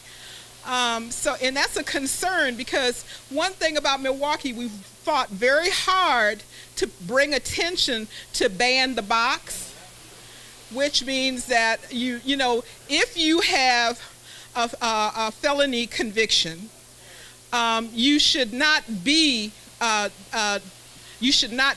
limited or restricted from competing for a job that you have abilities to do at least on the first go round. Okay, I'm not hearing that we'll have any impact in that area for this community, and that is a really serious issue for Milwaukee in terms of people that have satisfied their convictions and are off paper, okay, but I still have the felony conviction. That's a concern of mine. The other concern is that we have another culture coming in, and we're not allowing any sort of training for cultural competency to understand because a job, you may have a job on paper, but the real job is learning and knowing what that culture is. That's what makes you stay on the job. And we have a really strict community, people from a really strict cultural background coming in and mandating. My concern is, I'm in school right now. I've gone back to school, and I'm listening to some of the kids, the students, and they're using the B word and the N word like it's a pronoun, okay, in the hallways, and that's going to get people hired and fired very quickly. So that's my concern. The other concern is we need to reinstate driver education back into the schools. Okay? Driver education was taken out of the schools. And that's horrible. So, there's some other concerns, but I know there's a time limit, so thank you very much. Okay, we're going to ask the other people that are coming up just to limit the questions the issue that you're raising the questions rather than making a statement, because we're taking too long to do that and get everybody through, and we want to be out of here very shortly. So is that all right with everybody here? We do that? Okay? All right. Okay. All right. Hello, everyone. My name is Raisha Farmer. I have a question for the panelist who works with the Metropolitan Chamber of Commerce. I didn't catch your name. And for anyone else who can answer, what is it? Tim Sheehy? Okay. Is there any discussion, has there been any discussion or intentional planning around avoiding or at least minimizing as much as possible displacement and gentrification of those who are living in the area that the plant will be built?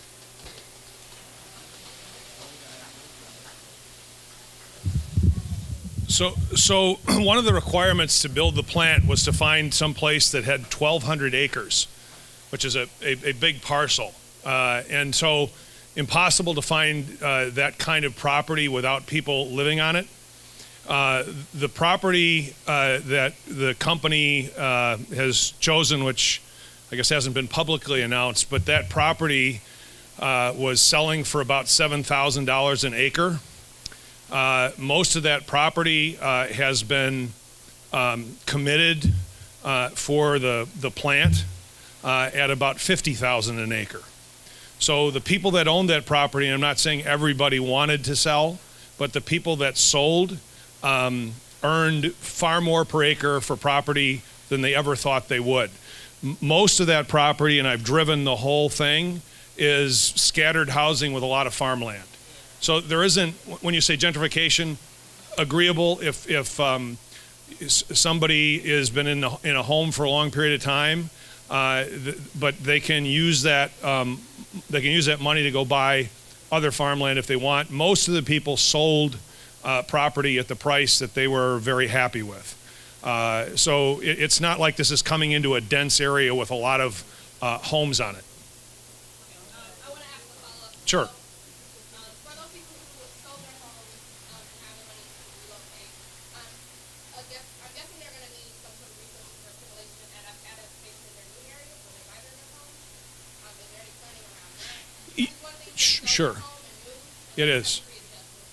Yeah, you're basically talking with people with home with big chunks of farmland, so they don't have to go very far to find a similar situation to buy new farmland and build a home. I don't know that everybody's going to do that. I mean, some people have been looking forward to an opportunity like this to sell their homes and use that for something else.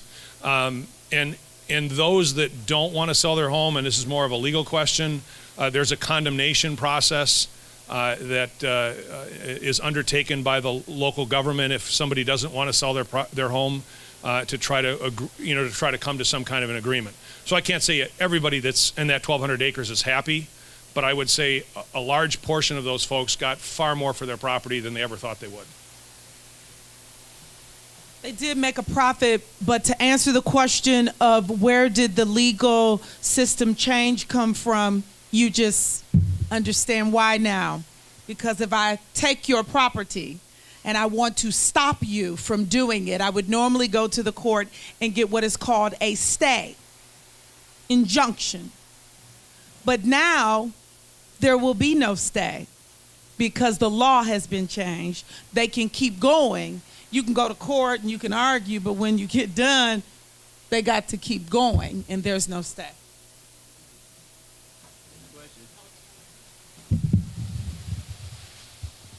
Good morning, all. My name is Vienna Jordan. Mr. Sheehy, you spoke of different positions within the organization. I'm curious as to know, our young people will need training. What will a high school diploma get one in the Foxconn community? What will a 2-year degree get one? What will a 4-year degree get one? A PhD for R&D, research and development. And I also like to know, say this community,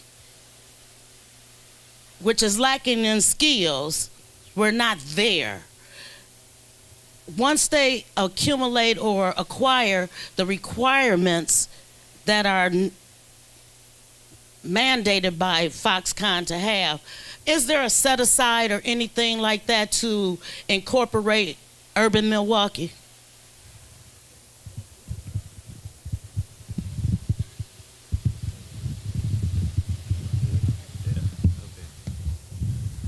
So it's a good question. What I know today is that the range of the 13,000 jobs that they're projected to develop over the next decade or so, that again, those jobs are supposed to start at around 20 an hour.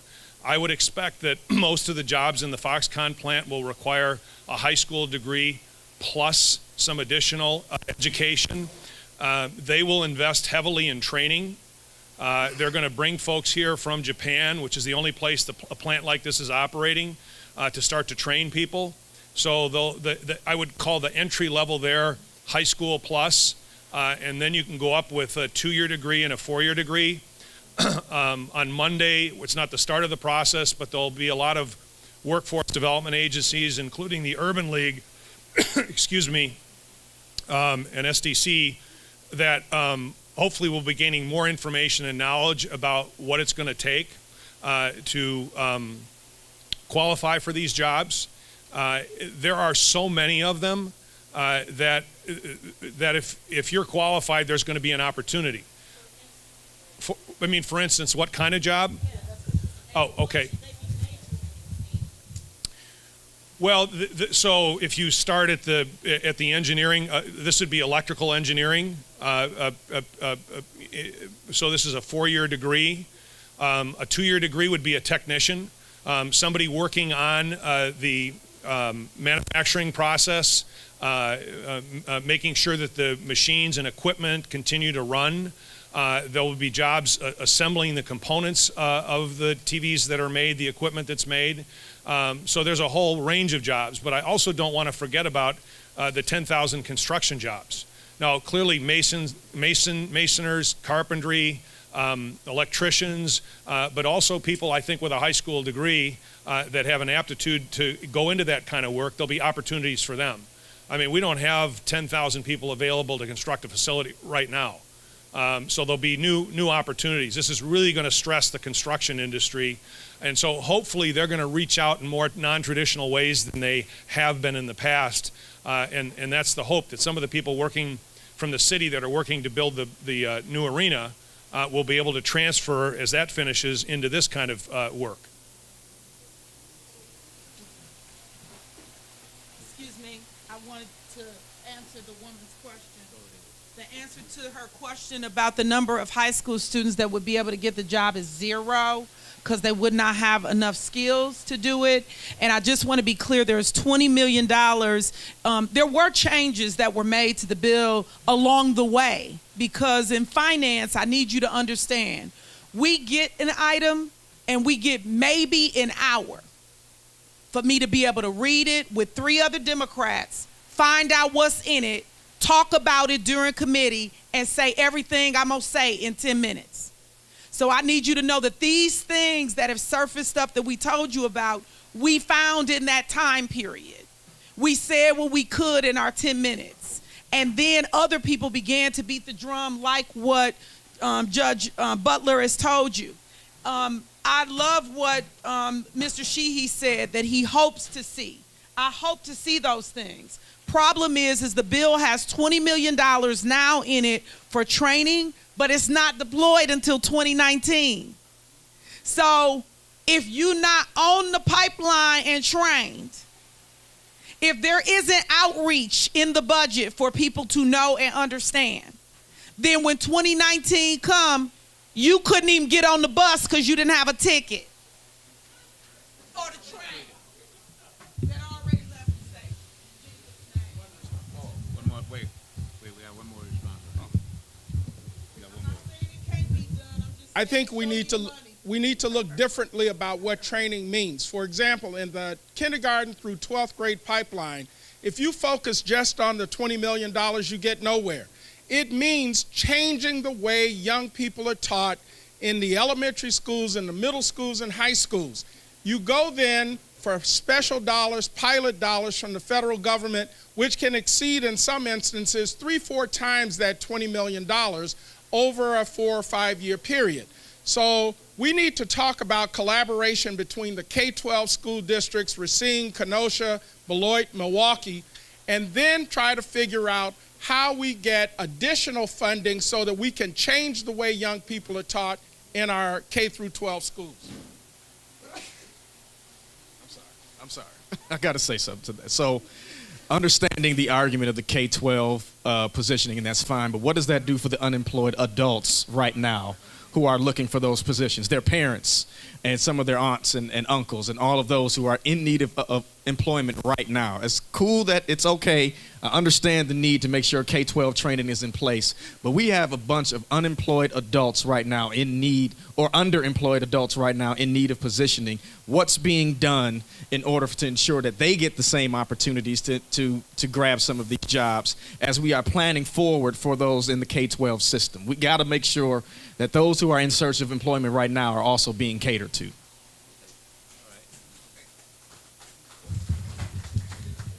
Hi, I'm Glenn Snyder. The Foxconn thing, I have different ideas on Foxconn.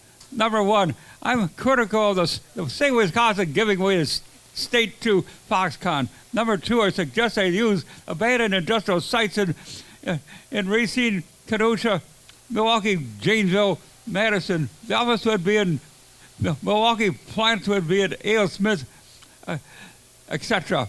Such as the case tractor site at highways 11 and 32 outside Racine, the AMC the Chrysler site in the middle of Kenosha, the GMC site south side of Janesville, and the Oscar Mayer site east of Madison. I've done research on this. Number four, this will revitalize old industrial sites in factory towns. Number five, I suggest revitalize the old North Shore line between Milwaukee, Racine, Kenosha. Since Milwaukee and Kenosha have trolley lines and build down to the Chicago Loop on the L's. What about commuter passes on the Amtrak line? Number six, I question bulldozing farmland outside Racine. And number seven, I suggest scatter work sites in various cities that solve unemployment in various cities. Number eight, I'm a former Kenosha resident from 1940 to 1973 when I moved to Milwaukee to work for Curdy and Trecker. Number nine, basically Foxconn is a TV and computer manufacturer. Number 10, the Milwaukee Urban League should revitalize the Urban League course for youth programs. Number 11, I suggest extending the Metro commuter railroad from Chicago to Kenosha, Racine, and Green Bay on the Chicago Northwestern Railroad, which is now the Union Pacific, for better transportation services. Number 12, what about pollution and environment and waste issues and stuff like that? Thank you. I missed this slightly long, but I had to miss the last several programs, the last two programs due to because our system wouldn't kick in and health issues, stuff like that. Sorry about that. It's all right. Thank you. Sorry I'm late, but I had good connection to number 80 line. All right.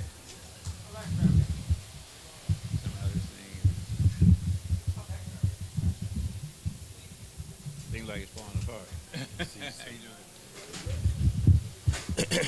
Still morning. Good morning, everyone. Good morning. So, my name is Supreme Moore, Macounda County Supervisor, District 10. And to respond to Sister Raisha, am I saying your name properly? Raisha.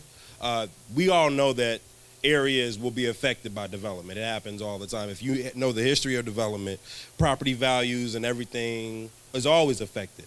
And instead of going deep into that, Congresswoman Gwen Moore and myself will be hosting a discussion with Jeffrey Sachs from Columbia University about poverty and about sustainable development sometime in November. But my question is for Mr. Sheehy from MMAC. Good seeing you again. I was at the Future 50 luncheon yesterday. One, that was one of the most whitest things I've ever seen in my life.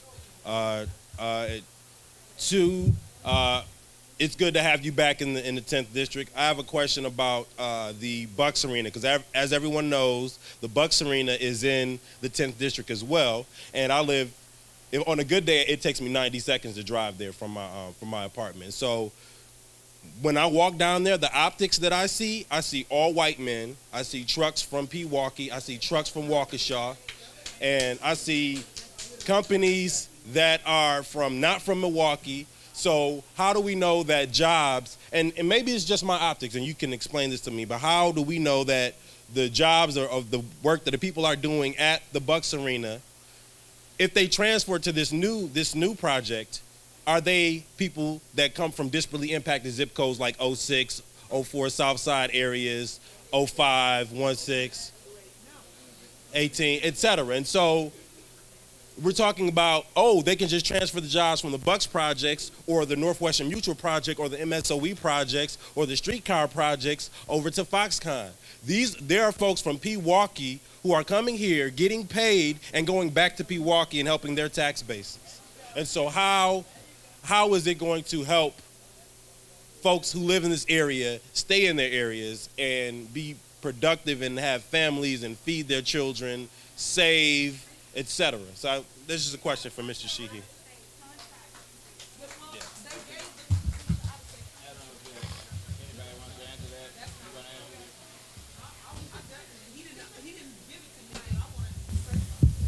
Go ahead. I mean, sure. No. The question that you asked is a good one. I was looking to see if Alderman Kovac was here because both the Northwestern Mutual project, it's my understanding that both the Northwestern Mutual project and the Bucks project have exceeded the requirements that were placed on them for local participation. And it's an easy answer. I'm not speaking for the Bucks. I think the answer is easy. You can go look at the reports that are filed and see whether that's true or not. But I think there's a larger point here. That shouldn't be a minimum. That these jobs should be open to people that apply for them, that have the skills. And my point about Foxconn and the construction is there are so many jobs down there. If you look ahead, this community right today, the workforce today are 30% people of color. In less than a decade, it's going to be 50% people of color. Nobody's being able to build these projects. Nobody's going to be able to manufacture this equipment if they're not employing a diverse workforce. They just can't do it. And so I don't think we should hold ourselves to the minimum standards that are put into these agreements. We want to make sure that everybody has the opportunity and the skills to participate.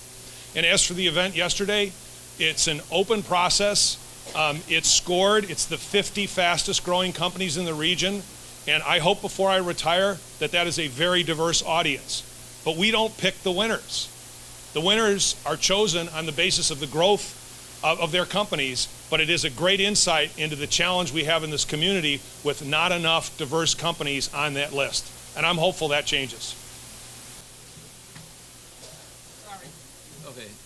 I want to thank him on that particular opportunity, but I want to be sure, again, when we talk about including everybody, that we're talking about including everybody.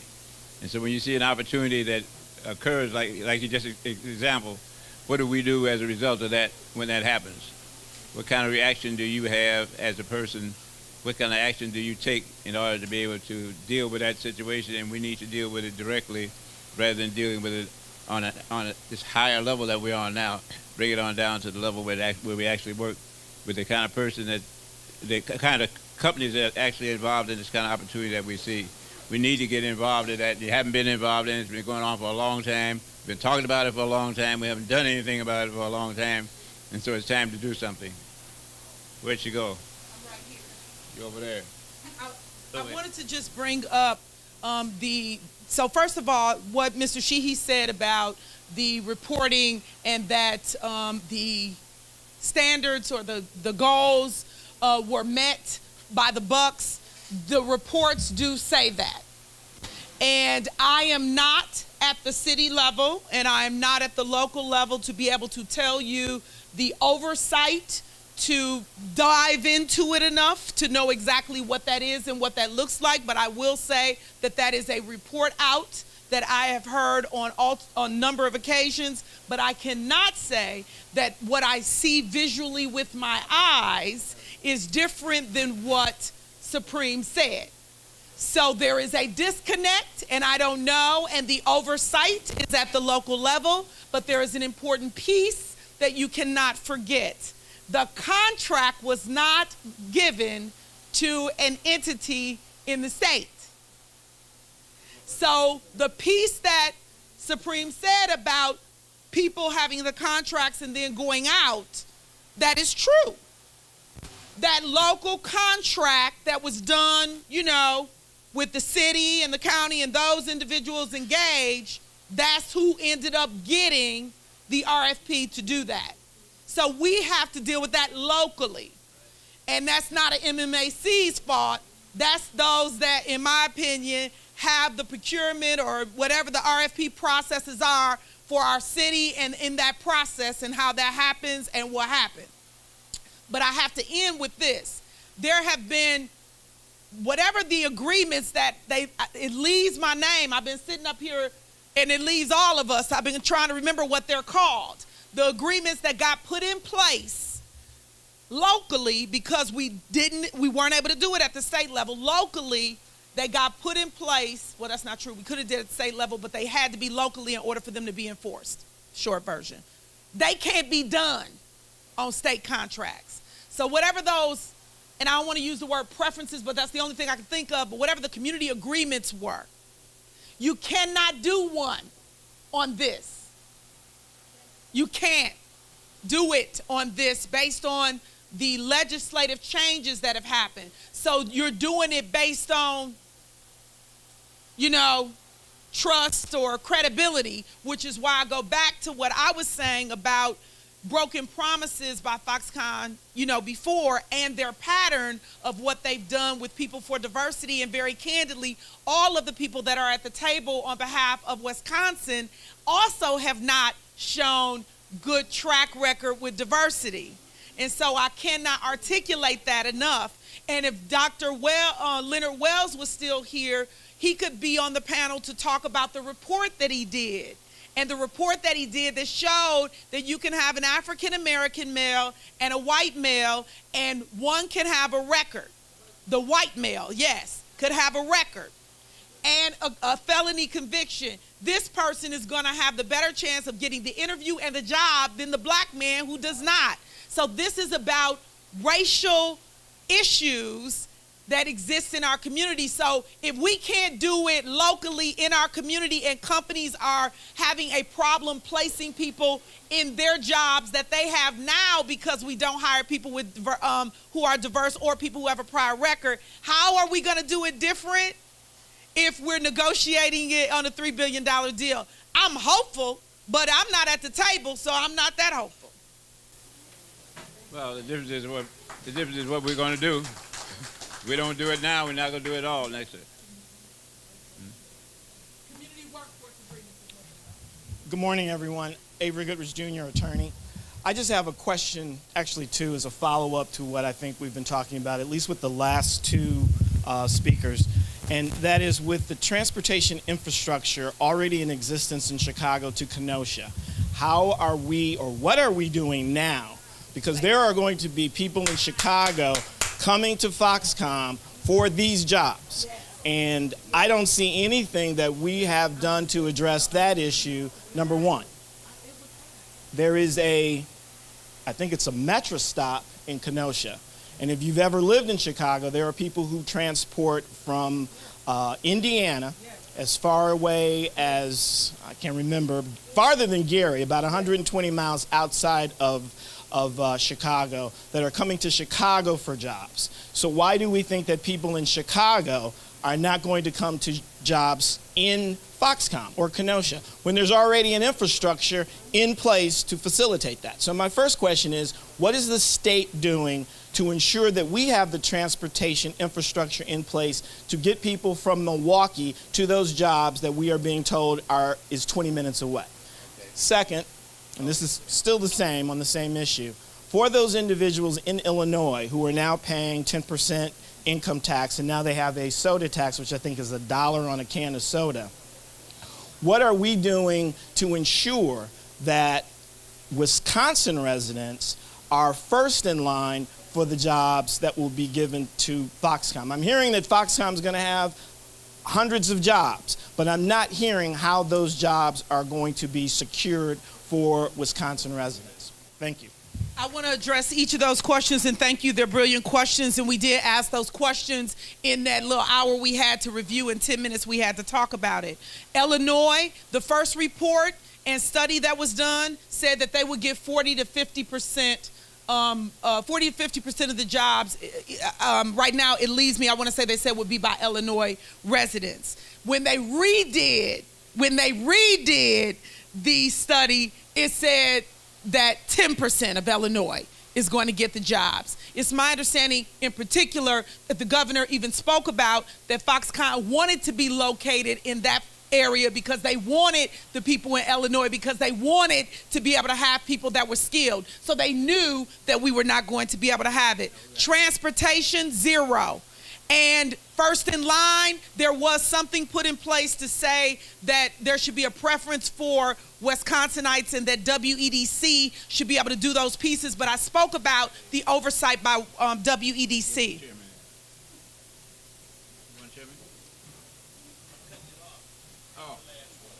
Okay, all right. Okay, go ahead. Get 2 more. Yeah. Good morning. I think it's still morning. It is. My name is Ezra White, and I've been running a training program for young men and women in all the skilled trade areas. Now, I was listening closely at what you've been saying because I've been running this training program funded by my own company, EWS Electric.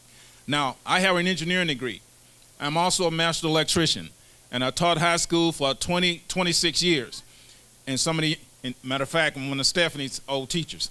What I want to say to you is that the gentleman is exactly right. I'm going to tell you what I've been doing for the last 11 months. I've been parking right there on, I think it's right down from MATC, where they're building the Bucks Arena. Every morning I show up there at 6:30, and I show up exactly 2:30 every day. The gentleman is absolutely correct, but I tell you what I did do too. I took my cell phone camera, and I took pictures of license plate. I ran every last one of them, and I have the data to back it up. Those people are not from the city of Milwaukee. That's the problem I have when you said transferring jobs down to Racine for Foxconn using the same workforce that you have down there building the Bucks Arena. Somebody homework has not been done when you tell me that these people are from the Milwaukee area, some of them. Those jobs and those placements is totally disproportionate. Now, what I have done and what I continue to do, I had 187 young men and women that was trained by some of the very best in the skilled trade areas. Not one of those 187 young men and women that I've taught and trained from 6 to 8 p.m. for the last 14 months was placed at that Bucks Arena. I didn't hear what you said, sir. 187 young men and women that I have been teaching and training from 6 to 8 p.m. 3 nights a week because I foresee these jobs coming. Not a single African-American young lady or woman, when addressed with that website that they had to go to for placement for that Bucks Arena, not a single one of them was called. And I have the data to back it up. You can call me anytime. I give you a copy of it. Again, I own EWS Electric. I have a training program called the One Hope Made Strong program, OHMS. And thank you, sir. All right, thank you. Thank you very much. Okay. You signed the sheet, right, when you came in? Yeah. And you signed that you're gonna work with us on this? Yeah, I'm going to Okay, all right. That's all I need to do. Okay. We'll follow you. Yes, sir. Hey, everyone. I'm Tim Burns, and I'm running for the Supreme Court. And I'm not here to prejudge a case about Foxconn, but I do have a question for the panel, which has been upmost on my mind for a few weeks. And that's this. It's about the impact of Foxconn on our democracy. So 2 weeks before I announced that I was running for the Supreme Court, I wrote an article about why Neil Gorsuch shouldn't be on the U.S. Supreme Court. And I started that article with a quote from President Wilson when he was running for office in 1912.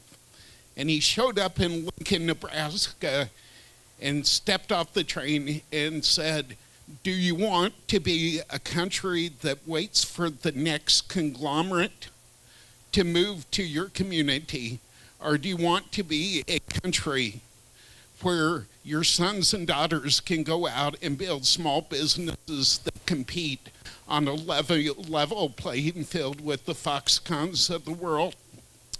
And my question is this: I truly believe that when we give small farms, small businesses, workers, and diverse communities a fair shot and a level playing field, our democracy thrives. And when our democracy thrives, our economy thrives.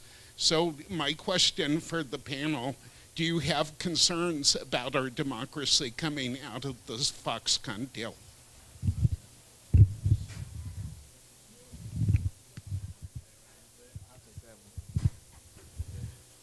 Can I sit here with this?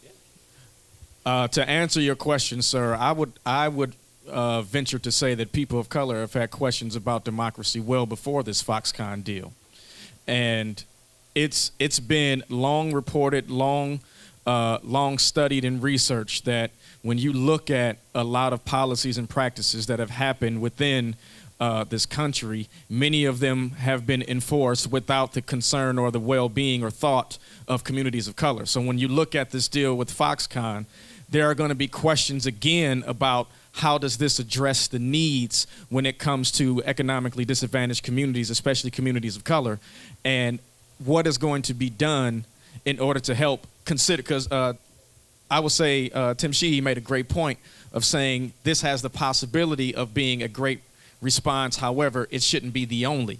And there have been conversations about how many jobs are supposedly or allegedly available right now in Milwaukee, yet we still have a strong contingency of people who aren't working. So if that's an issue, or who are underemployed and can't get access to those jobs. So if we have that issue going on right now within the city limits, how does that expand to this deal with Foxconn? That's what draws major concerns. So when we talk about democracy, democracy means an inclusive practice, right? And we haven't seen that on a regular basis. So obviously, in my opinion, we're going to continue having concerns until we see changes, until we see differences occurring on a consistent level, not just sporadic. Then we're going to continue to have conversations about democracy and the authenticity of it. All right, could we get a hand? No. It's the gentleman right here. The doctor? Yeah, the doctor going. Doctor got you.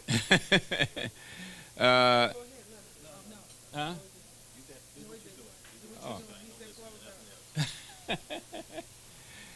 I'd like to give a hand to the panel for one thing.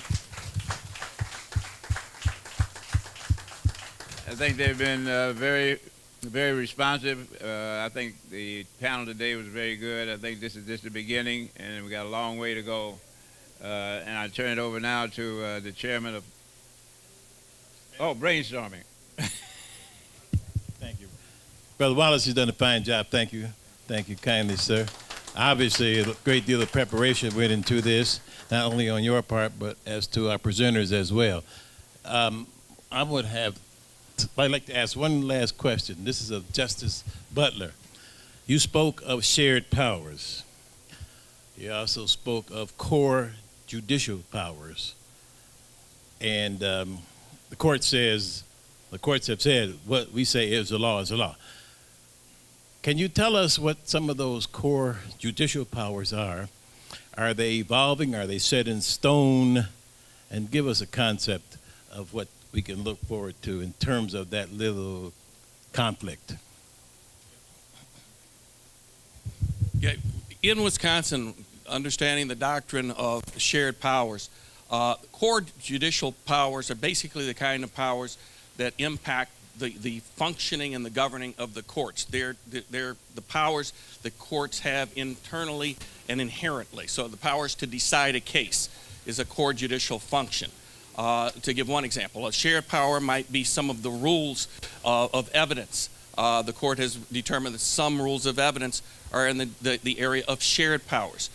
They're dealt with on a case-by-case basis. This has not been researched in the context of Foxconn yet, and it's not been argued.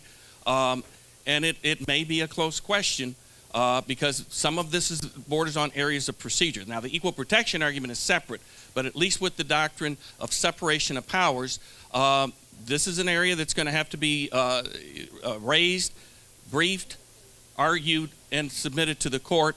And I cannot tell you, Judge Stamper, that what the answer is going to be, or that there's an easy answer on this. And there may be some differences in the nature of the proposal that's submitted. So, for example, preferences might lead to one answer, whereas the automatic stay might lead to another.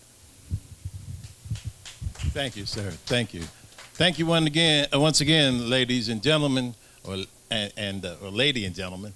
We appreciate your time and your energies. And thank you to our audience. You've been very patient. You've also been very attentive. And we do ask you to, again, join us on the 4th Saturday of next month.